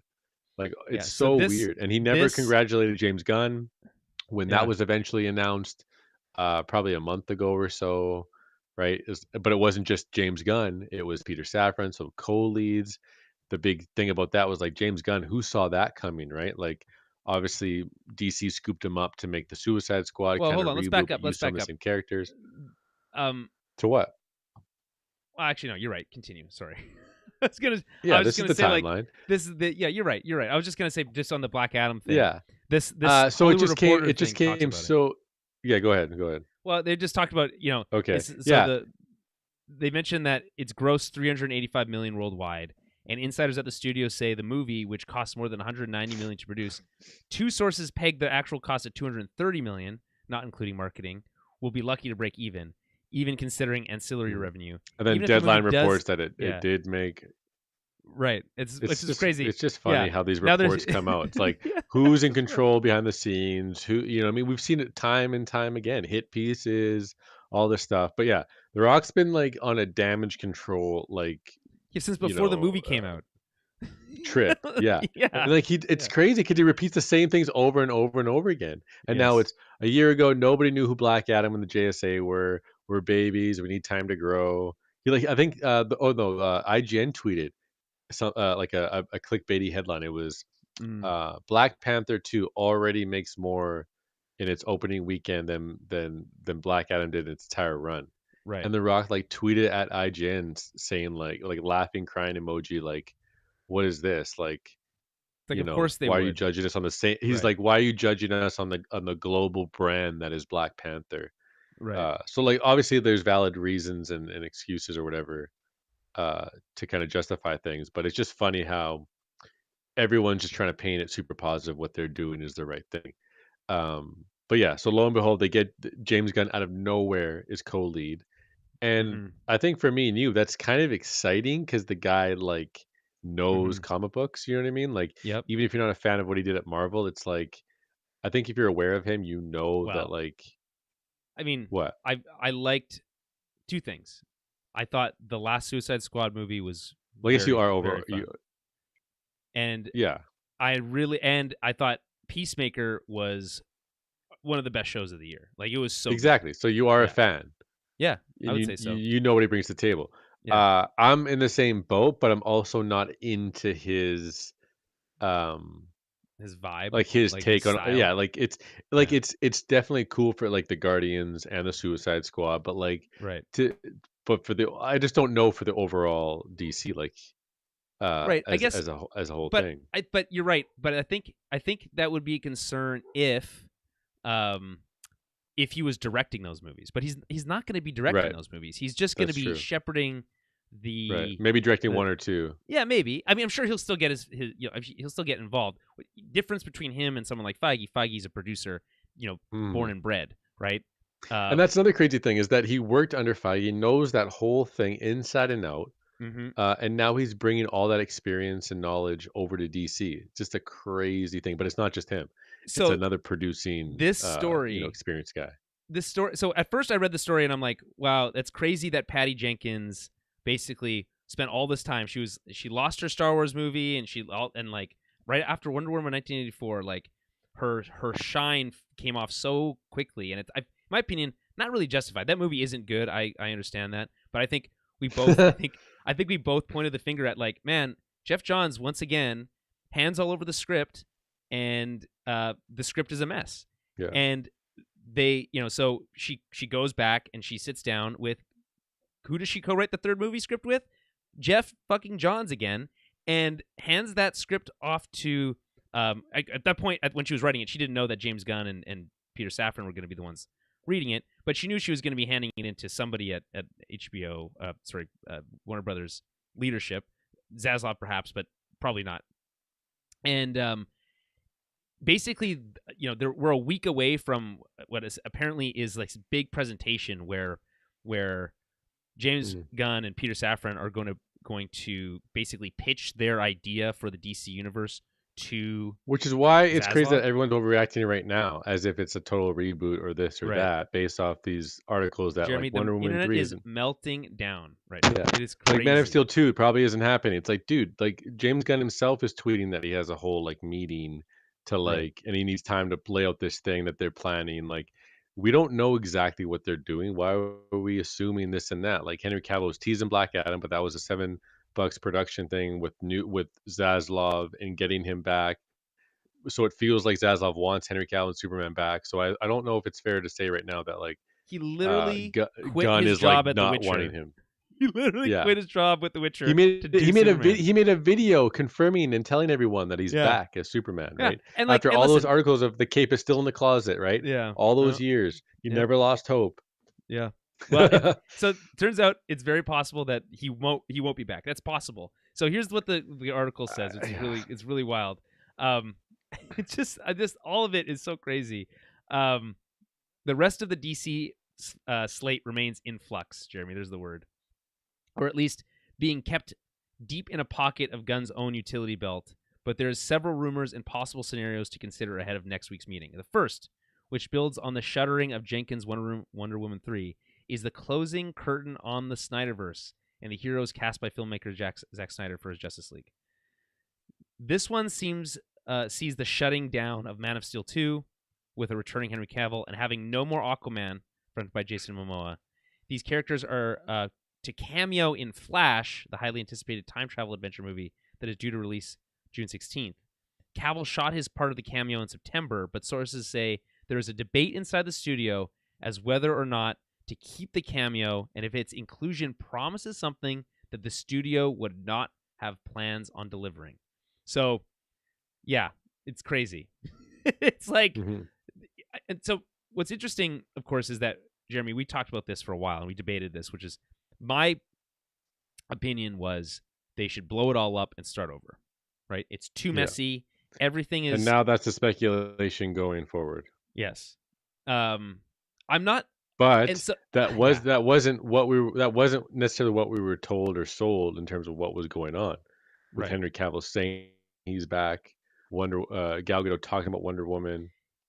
Yeah, I mean that's Like it's relative. I just mean those I things are still don't think relatively it's new within the finite. last couple of months, right? I mean, when we talked about this last was Yeah. before any of this came out, and this is when Batwoman was being canceled, and we had the star of the Flash on the run from the authorities, you know, and like what's wild to me is that like it's become even more clear that the Batwoman cancellation was purely a revenue thing. They just needed the tax write off and had nothing to do with the movie at all, because everything they've said about how the strategy's in flux and we're going to release these movies because they're already done, and the Blue Beetle's still coming out and all this kind of stuff. It's like, if that's all happening, there's no reason that Batwoman or Batgirl shouldn't have been released, right? Yeah. Like, it doesn't make any sense. So it was purely a financial decision, and to paint it any other way is disingenuous, and that really rubs me the wrong way. What's even crazier is, then we had the whole thing about Tim Burton's Batman stuff being involved in, like, and all that kind of falling apart, right? And yeah, Michael Keaton like getting this whole Right. Renaissance thing, but then like it's not even happening because that was like the Hamada kind of like Right. the Hamada-verse choice and all that stuff. So that's not happening now either. And then now you have Well, the Flash is still coming out. the Frankenstein movie that is Which the you should- Flash, right? This Yeah, movie but should that's be still canned. coming out. Cancel it. But I just don't get how like James Gunn and Savin have this new plan that we don't even know what it is yet, but now we're expecting that to reboot because everyone's saying that they don't know about Wonder Woman, Gal Gadot, and Man of Steel 2. It's like, but why are they releasing Blue Beetle? What is that attached to? You're Right. releasing Shazam, which is clearly attached to everything before it, Mm-hmm. and Black Adam. And by the way, literally, Aquaman's still coming out. with Aquaman's Jason still coming Momoa. out. Yep. Which is a huge So moneymaker what do you mean for them. how do you do a reboot out of nowhere? Who's going to Yep. sign up for that? What will you actually do that's going to be, oh shit, this is the DC version of Marvel? Like Right. I don't know. get it. Like how do you actually do that? But the thing is, though, Jeremy, like, how do you do that with with the pieces already on the board? The pieces on the board are not that. I mean, Jason Momoa's Aquaman made money, right? Yeah, people we'll get like a sequel to that. Wonder Woman Right, failed. we'll We're get a getting a sequel. brand new Flash movie, but Right. that has so many ties to other regimes Right. and what they Yeah. wanted to do. That movie's and the a mess. tone. That movie's gonna But not then work. I was just optimistic on just a Superman 2 movie. Like what would that like? Let's just dive into the Superman world. Let's bring him back. Right. Let's get a villain, and let's Yeah. do a dope ass movie. Yeah, I agree too. I think you can still do that.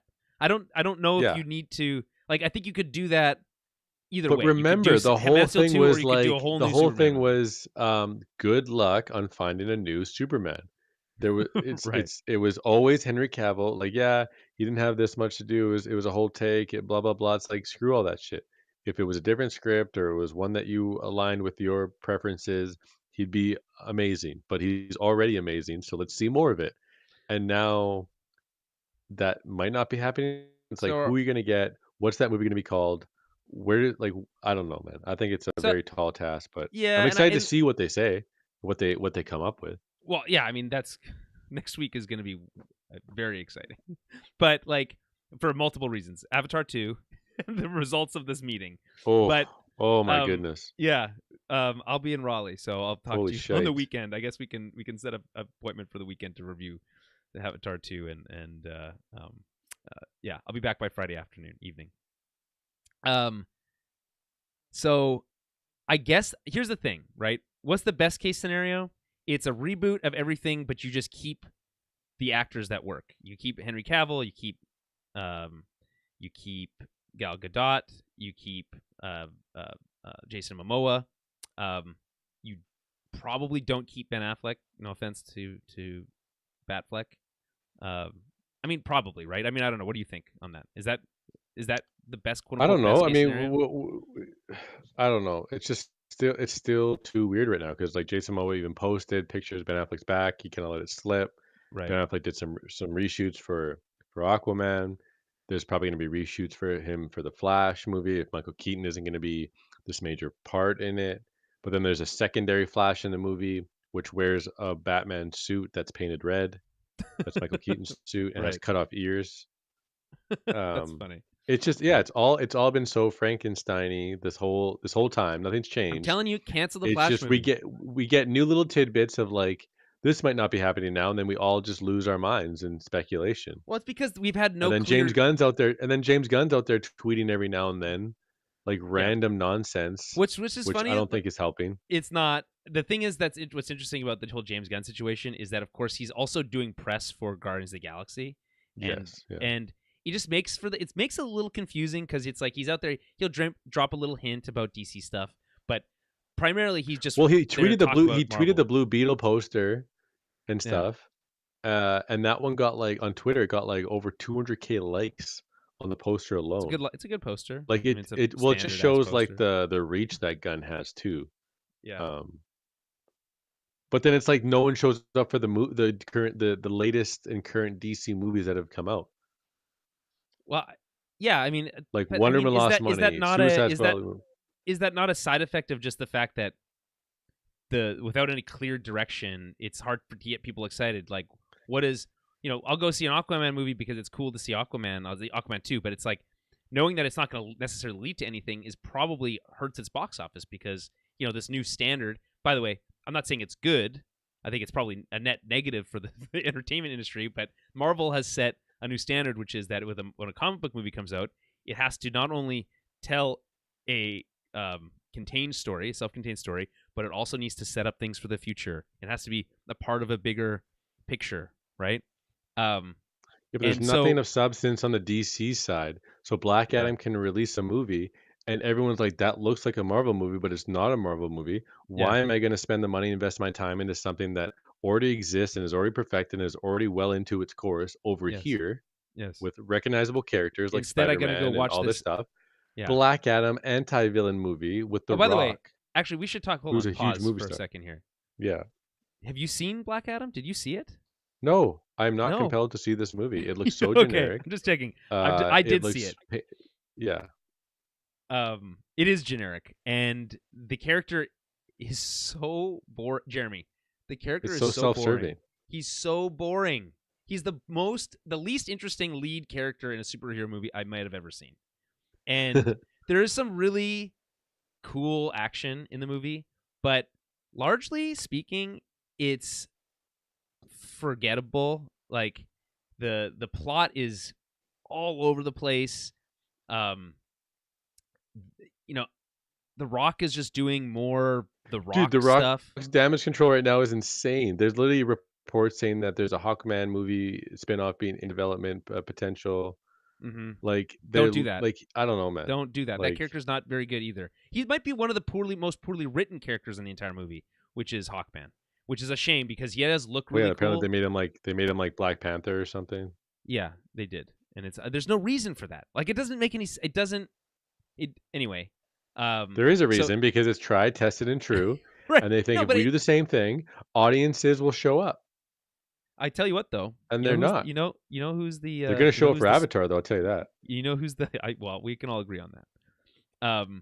Well maybe not all of us, but we can agree on that. Dude, the movie is going to be so astonishing. The word of mouth is going to be insane. People are going to the theater. The movie will make tons of money, just like Top Gun Maverick. People were talking about it. You Man, got to go see it.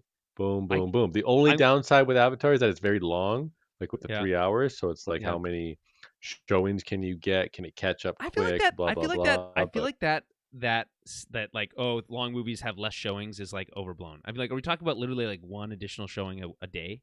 Is that like the make or break well, I amount? mean, if Like, a movie's 2 hours long, the turnaround time is every 2 hours. But if it's 3 hours, then it's every 3 hours. And then you right? also have people who don't want to sit for 3 hours. They want to sit for an hour and a half or hour So it's 40 or just compounding, I two. guess. Yeah. I suppose I But understand the that. thing But is like, that if the movie is so overwhelmingly good, like it's just people are going to want to see it. They're how going to long was want that Top Gun Maverick? escapism. It's gonna be almost 2.5 hours, right, for that movie? Like, Yeah, I feel like, probably. yeah. No spoilers for my end of year list because I haven't seen Avatar 2 yet. But I'm telling you, Top Gun is like has lives rent free in my brain and has been doing so since like I saw it. And I was very tempted. It came back to I think it's right now back in IMAX until Avatar comes back. Um, and I'm very tempted to go and see it. If I wasn't so busy, I would go back and see that movie in theaters again in IMAX. But back to Black Adam for a second. You know what? Who was good in that movie? Freaking Pierce Brosnan killed it. He was so Oh, good. really? Yeah, it was funny. I was listening to him do interviews. I find Pierce Brosnan doing interviews very fascinating because he clearly loves the craft of movie making, and he gets like obsessed with like directors' visions and like how they make movies, right? But then he starts talking. He starts talking about Black Adam, and he starts talking about the character of Doctor Fate, It's and so like funny. It's like a list of things. he just Like starts talking about like he starts talking about these things. He's like, I don't really understand how he this has the stuff works, helmet but of Naboo, and yeah, he. yeah, I know. But like he kind of like he taps into the emotional aspects of the character. So he talks about like, well, he's a character that it kind of gives up some of his own identity when he puts the helmet on, which is not really something they explore in the movie, which is a shame. But Yeah, like he the parts, the actors are all great. Like I actually watched a lot of the promotional material, a lot of right. the interviews with the cast together. I find all the actors pretty genuine and cool. And Yep. like when they're talking about their role and their chance to be in a superhero movie, which just dominates our culture, Mm-hmm. you can just tell how excited they are and how like appreciative they are to be a part of something like this. But on the other hand of all that, I just know that the movie, or now we know that it just wasn't, it didn't resonate. It wasn't successful. It didn't spread positivity with word of mouth. It Mm-mm. didn't generate a lot of views or buy ticket buys. And it's just super unfortunate because a lot of the people involved, like, it just feels like when you get a superhero movie, like you kind of made it, like you got that Right. golden That's it. ticket. You've done it. Yep. And like with Black Adam, it's like the cookies crumbled, like it's just done. So like So you you're feel not bad for gonna the get actors. all It's like these. Yeah, hundred there's no percent. sequel Aldous coming. You're Hodge as not Hawkman, gonna. man. Yeah. His words on the movie, like that he talked about, like what's it like putting on the costume. He has a super iconic quote about like he says it's like putting dreams on, and then he just goes on this Right. whole like thing about how it's just this unbelievable experience, and you have all this legacy and history of these characters and so many fans, and it's just so unfortunate that these movies are just made in a different manner now with people who just see dollar signs, and their path to those dollar signs isn't necessarily as clear cut as they think it is. Like this Well, is just man, proof of that now. the entertainment industry is in turmoil. I mean, Hmm. what we learned out of the Bob Chapek departure from Disney is that Disney Plus is not profitable. And if Disney Plus is not profitable, it means that no one's profitable, which means everyone's losing money on every single thing that they're doing. And Just it's like, hemorrhaging money. yeah, constantly, right? And you're like, well, that's not sustainable. Something's going to have to change, right?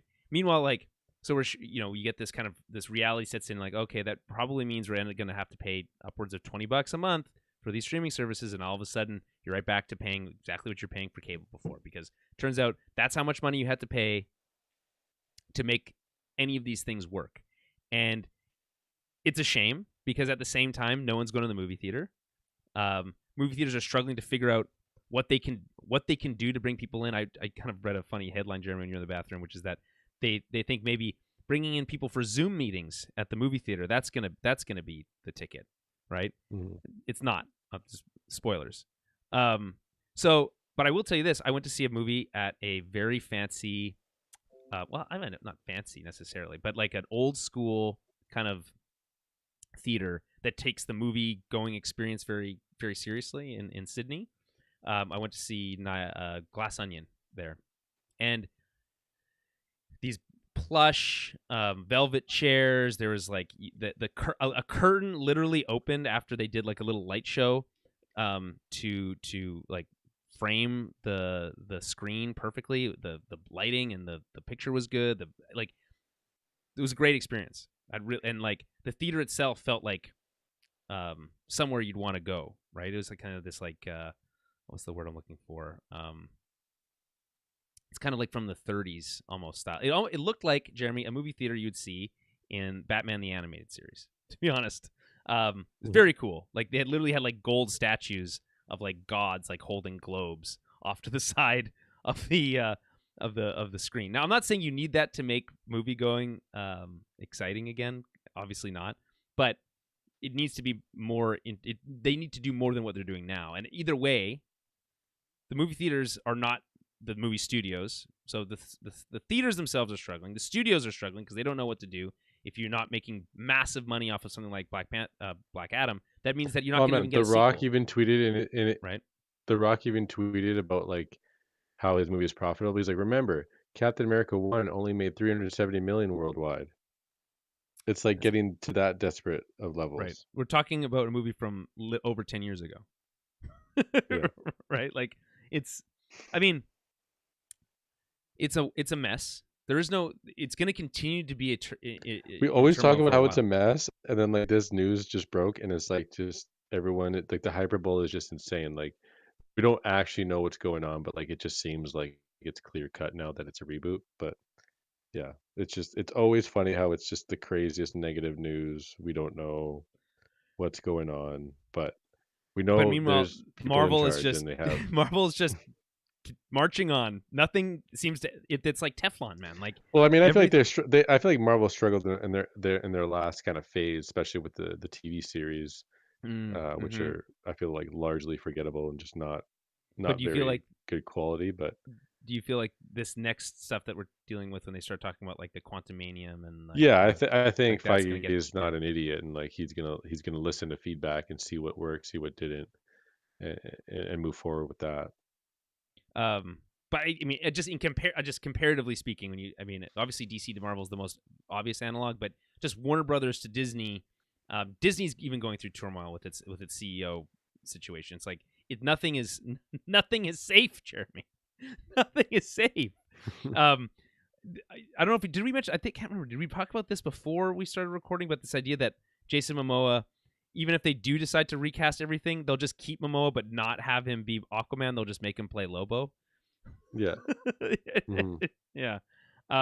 A character that, to be honest, But then how do you? Yeah, man. I don't love. I don't love Lobo as a character. I find him to be mostly annoying and not really. I think works better Well, I as a mean, part of it's Green Lantern. definitely Actually, a lot of fun. I think, right? Like sure, it's it's that like Deadpool esque, over the top, but it's like even more wacky. over the top almost because you can just like jump on a spaceship motorcycle and like Right. just go anywhere. I mean, I think of Jeremy. Do you remember how many? Did you watch all the episodes of Justice League Action, that short-lived No, animated yeah, series? he's pretty popular in that one though. I Yeah, remember. he's a big character in that, and they really leaned into kind of his comic book roots in that. Is he also? I feel like he also makes an appearance in that latest animated Superman movie, that wasn't Mm. great. Oh yeah, But Man of I just, Tomorrow or something. yeah, I just find the character to be like all style and no substance, right? Like, Yeah, there's no depth to the character at all. Like, true. what I did what do just we get his care action about, figure, but right? that's, Yeah. that's Um. So like, I to me, sure, I think you're right about the idea that like Momoa is a perfect fit for that character, right? And I'm sure that would be fine. But it also kind of like you're like, oh, we'll do a full reboot, but we'll keep one of the one of the actors, one of the key actors from the Mhm. Justice League. We're gonna put them into a different role. I mean, they'll be covered in makeup and whatever. But And that yeah, actor, his solo movie made $1 billion. Is the most yes, that's right. successful DCU movie. Yeah, you can't forget that the movie that our friend Eli Yeah. despises. Oh yeah. But either way, yeah, we just don't know what Gunn and Saffron's actual plans are. It's just he tweets things here and there that like Find out next week. seem to point to this or that. Like I think he tweeted something about Henry Cavill or someone talking about how he signed a contract, and he's like, I don't know who you're talking to or what they're saying, Right. but only me and Saffron know what's happening in the DCU. It's Well, like, okay, great. this Hollywood Reporter story also talks about how The Rock, um, and his kind of like engineering of the story has Mhm. rubbed DC the wrong way. You know, like they're kind of like you're trying to grab the wheel while the car's in motion. You know, Yeah, 100%. and He's shooting a shot, right, new hierarchy. and like Yeah. he single handedly quote unquote brought back Henry Cavill for that what is ultimately We the weren't going to take least no for an exciting cameo. answer. Like I saw someone on Twitter. This is what you talk about the hyperbole, and I obviously Twitter is the home of hyperbole. But um, someone was like trying to make the argument that it was the best post credit scene ever, and I was like, No, man, there's it's the just no way. worst. Yeah, it's so It's bad. so bad. The Yeah, only cool thing is like there's smoke and then like you hear him like the his sound his barrier or silhouette is really something. cool, and Yeah. yeah, that's And then the cool. reveal is cool, like the light like shines on the S and it's the Yeah, classic S and stuff, but it just seems so like it's not good. It's not. It it's really isn't. so stilted. It Yeah. just like I don't know what it is Like that about. if maybe if they fought for a second, or if they did, or if they like in Rocky when Creed and Right, Rocky fight like a friendly fight right. at the end of the movie, And it and it goes and it freeze like frames right cuts when to they're about to freeze punch frame, each right? other. Like Well, yeah, it's so sick. yeah, like there's Ding nothing ding. like that here. Like Yeah. come on, yeah, like I you have he keeps talking about Black Adam's the most powerful, unstoppable force in the universe, but the most powerful, unstoppable force in all the universes has been sidelined too long. Like it's like all Right. these sayings he just keeps saying over and over and over again. Like they Jeremy, were I don't know if you selling the heard, the entire balance of Black Adam power movie is going to on the pure. change. They Yeah. they literally sold Black Adam last minute on the fact that there was a secret cameo and they spoiled it and said it was he's back and we weren't gonna It's take no for an I found answer it so and it was wild that they 16 did years in that. the making.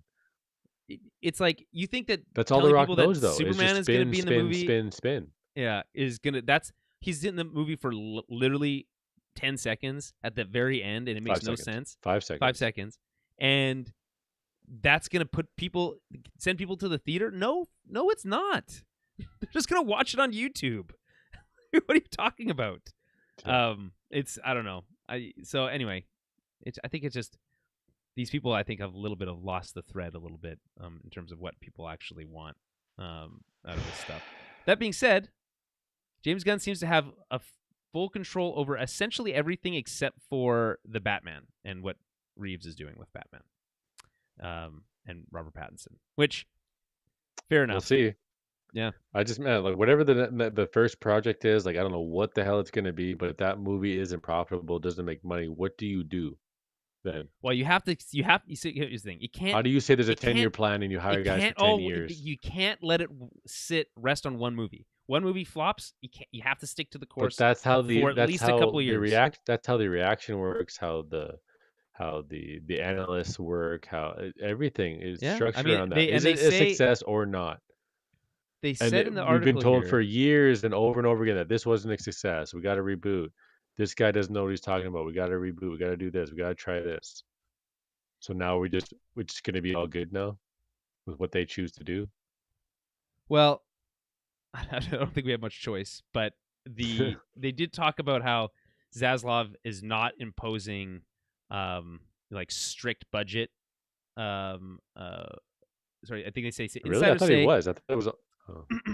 and while costs are not a factor, insiders say that DC Studios will not have any overburdensome financial restrictions. The studio could end up saving tens of millions of dollars by not making the third installment of Wonder Woman. Gal Gadot, according to sources, was on track to make $20 million payday for Wonder Woman 3, while Jenkins would have received $12 million. Those figures don't include any possible back-end bonuses. So, this might be just another one of those scenarios where we're just going to do this to save a little bit of Then money. it said Yeah. DeLuca and Abdi, like the two, like I guess they're like part of the Warner Brothers Studios, like Yes. leads, said that they might have restored the Snyderverse and made a Justice League movie and stuff. Like there's just all these crazy scenarios and like it's so weird on like who gets final say and like what actually comes to fruition. Yeah, so sources say that Jenkins recently submitted a treatment co-written with Jeff Johns, and that Gunn and Ugh. Safran, as well as Warner Brothers Pictures co-chairs and co-CEOs Michael DeLuca and Pamela Abdi, broke the news to the filmmaker, telling her the project, as it stood, did not fit in the new but still unfolding plans. Jenkins directed and Crazy. co-wrote the previous two movies starring Gal Gadot, yada yada yada. They announced a So sequel days after its release during the pandemic too. yes, mm-hmm. And that was around the Snyder Cut release too, where they wouldn't even Oh yeah, release hold any on. numbers. This is the one you're looking for. This is crazy. Okay. It's just so crazy. wild. Just laugh at it. Andy Muschietti, who directed The Flash, even expressed interest in sitting behind the camera for something that would have brought a tone similar to the hopeful and heroic colors of the 1978 movie directed by Richard Donner. This is talking about the sequel to Man of Steel. Considered a benchmark in comic book movies. In fact, the current leadership team at Warner Brothers, Michael DeLuca and Pamela Abdi, did desire one more go-around with the Snyderverse heroes, possibly even having another Justice League movie with those stars. But that was before Gunn and Safran began formulating their new and still in flux plan. So they're like, well, why don't we just do another Justice League? So that was their big idea. Oh man. It's well, I don't know if that's what it was. I think it was more so in line with the Snyderverse thing and like doing the proper sequel and finishing that off because it only needed two more movies, then it was done. Right. Instead, it'll And likely they would have been not. so epic. Yeah. Well, it probably will never happen. For sure, it's always been like that. Yeah. 100%. Yeah. Meanwhile, we've got movies like Shazam. Terrible. Here's Jeremy. I keep saying this, but I think this is actually the craziest one, which is that we got a movie called Black Adam, right? And we have a sequel to Shazam coming out, Oof. and Fury of the Gods. Gods with That's right, Helen Mirren as the villain or something like that. something like that. But those two characters are like intrinsically tied, Yeah. like They're to the point where so he it's says Batman and Shazam Joker, in the and movie. they're not even referenced. Yeah, these characters, Shazam, Fear the Gods, any of the characters, the actual character Shazam, not even mentioned, not even once, and they will likely never fight each other, which is seemingly the dumbest thing that you could do. Shazam movie's only happening because of Jeff Johns, probably too. Oh, it went way Like, cause he wrote that character in New 52, the reboot, right? Reboot, and then he was part of everything with the reshoot of Justice League, and then Aquaman, and then Green, and then where he worked with the director for Shazam. Like, it's so weird, Jeremy. I how really it's thought that still Wonder Woman tied. 1984 was going to be. Well, yeah, the trailer was like, incredible. We always talk about that. well, But now the Avatar 2 trailer is taking the cake. So no, to me, the Wonder Woman 1984 trailer is still like sits up atop. it's because that song. That song is so good, and I listen to it regularly. But what I was saying was, I thought for sure Wonder Woman 1984 was going to be the end of Jeff Johns having any influence over scripts, like movie scripts, at DC. And then when I was reading this article and I saw that she had submitted that Patty Jenkins had submitted the script co-written with Jeff Johns, I was like, "Are you fucking kidding me? How is that even possible?" He's not even with first of all, he's not even with the company anymore. So that's one thing. So you're literally reaching outside the company to do, and of course you can work with anybody, whatever. But it's just that one extra layer of like, okay, you're gonna go work with this guy who is persona non grata, literally wrote you into a box with Wonder Woman 1984 with one of the worst endings to any movie, and on top of the terrible ending that you gave the first movie, that despite that terrible ending is still pretty awesome, and instead you're going to bring him back and they're going to listen to it? No way. It doesn't make any sense. Like, I don't know. I get the impression that James Gunn probably won't have that same mentality going forward. I would suspect if they were so quick to basically in a day take her script and say no thanks, and be like, it's not a part of our plans in its current form, which is of course is what they've said, the couching term. So does that mean they're going to go back and rework it and try to see if they can find a way to do Wonder Woman 3 differently? Essentially it's dead is what we're being told. But I mean, who knows at this point? It's just wild. All right. Any other thoughts on this? No, it's just super disappointing. Like, just not knowing, I guess, really. Like, it's exciting. Like, next we week. talk about James Gunn and whatnot. Like, we need to just wait to see what the plan actually is. But yeah, it's just a never-ending roller coaster with this shit. Well, yeah, and I would say it single-handedly keeps this podcast entertaining. But it like if just again going back to kind of when that original news broke about James Gunn, I think you kind of touched on it at the very top, which is that I was personally excited. Pretty cool. I mean, we have never had a film director like just be that high up in terms of the controlling of what these characters and the IP, like but also like on. a super nerdy one, right? Yeah, because Kevin Feige's super nerdy, knows the characters inside and out, but he's not a film director. Right. So now we get that plus a film director. That's pretty cool. That's interesting. And he's tried, tested, and true with the Guardians franchise, then doing the Suicide Squad, then Peacemaker. If it's not your cup of tea, which it is kind of not mine, I still have to give props and credit where it's due. But then we're also like with the third Guardians movie, you're kind of over it. It's like, well, what does that even mean then? Like, what if all he ever does is like similar shit? Like, yeah, but again, I talked about this before. He just because he's running DC doesn't mean he's directing every movie. So yeah, exactly. Yeah. I just think at the time I was like, okay, let's talk about like what that means, what are the possibilities, and we just kind of did that, and then we get now into this news, which is that like, oh, okay, it could mean way. I think it could be a way bigger shakeup than we anticipated, which I don't think I was really maybe not thinking far enough ahead. Which is like, well, what does this actually mean, right? Someone like James Gunn's going to want to put his stamp on it, right? Is he really going to want to pick up the pieces of Snyder and the previous regime, which combined was even already pretty messy? Who was already trying to pick up the pieces from the Snyder stuff, right? So, and that's why we had talked about before. It almost has to be a complete reboot. But I guess we'll find out next week in terms of like how much. What does this plan actually look like? But I think we'll get some clarity around what following that presentation. I don't think, and especially with that being in this, like, hey, next week is the big presentation. It's like referenced like 4 times in this article. I don't think you can just be like, oh yeah, it happened, and then not reveal any information. Like, I think we're going to want to know. Well, I mean, all that stuff will be very closed door-ish, and then like decisions have to be made, and then there's clearance on what they can share. But yeah, there'll be sources. So curious. Sources will say. Sources will tell us. Yeah. I mean, not our sources. A Hollywood Reporter will have sources, but you know what I mean. Anyway, so that's 1/2 big stories that happened since I was away. What I'm going to try to do as we go into the holiday season, and of course, I must remind everyone, as we approach the new year, award season is coming, right? It means there's going to be lots of those Oscar baity movies. You're gonna have to watch those because we're going to do our Oscar preview show, and so that's interesting. But more importantly, it also means it's the forthcoming Tobies. Those are going to be a pretty big deal, as they always are.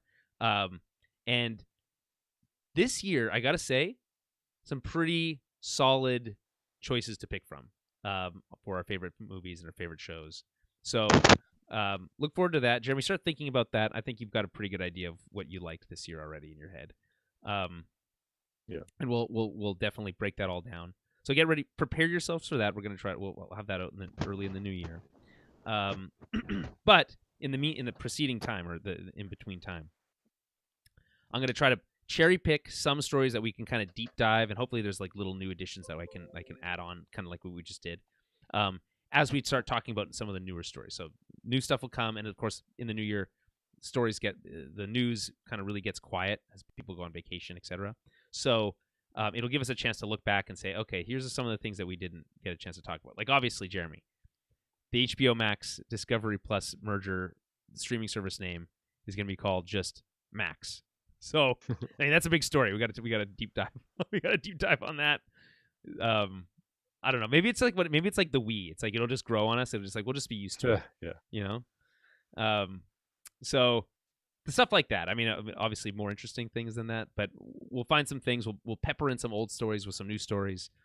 We'll talk about some of the movies we've been watching. By the way, I wanted to talk about this, and this is why I'm going to save it for next time, which is that there was news about from Antonio Banderas. I guess he was doing press for the new Puss in Boots movie about Zorro and like passing off the mantle of Zorro, and it just so happened that I had just watched The Mask of Zorro in the hotel when I was on vacation, and that movie was crazy. Were you picturing Tom Holland? I was not. I gotta be honest, Jeremy. I wasn't. I wasn't. Antonio Banderas is awesome. Like he's so cool. And I'll tell you what. I also wasn't picturing. So no spoilers for the Mask of Zorro, but the movie starts with a different character playing Zorro, and I had no idea who that was, and blew my mind. Blew my mind. So again, we'll talk about that when we talk about that the Zorro movie. But lots to talk about. I think there's even news about BioShock and Netflix. I mean, there's lots to break down. And of course, by the way, we're going to review Avatar 2 end of next week. So be prepared for that. That's going to be exciting. Might change your life. Just be ready for that as well. Yes. Yeah, might have to. There'll be a pre-Avatar 2 and post-Avatar 2 kind of like delineating line in your life. So be prepared for that. All right, it's like AD, DC kind of thing. On that note, we will wrap things up here. First of all, appreciate everyone being patient with the TOB kind of standard news format stories not being on a regular cadence while I was away. Getting one podcast out a week was already pretty hard. I did some weird stuff, Jeremy, to record while I was away. Like I recorded a lot on like phone data, like just racking up phone data charges. There was a couple times where the internet was so slow that it literally took an hour to upload the podcast to the server, and I had like 2 versions I had to upload. So there's multiple times where I didn't have a desk at all, so I just had to record from like lying in my bed in the hotel room. The time zone difference made it even more wild because, like, of course, it's like 18 hours difference. So there was no really good convenient time to do the recording. So that being said, I hope you guys enjoyed the Andor coverage. It was certainly a blast to do. Now that I'm back in Canada, we're live again now, so that's another exciting thing. We can do some more live shows, and we're looking forward to doing Avatar Review live. So stay tuned for that, and you can certainly get involved in the chat and all that kind of stuff. Again, Twitch and YouTube. And so look forward to those things coming up very soon. And then, I guess we'll be back next week with that Avatar 2 review. Again, late in the week, because obviously the movie comes out middle of the week. I'll be gone until the Friday, and then we'll try to get it somewhere on the weekend or early the following week. So again, that will also be live, so look forward to that. Please be excited. Please. So yeah, thank you so much. It's good to be back here in Canada. It's good to be back behind the mic in the studio, and we will be back very soon with more TOB, and we'll talk to you then.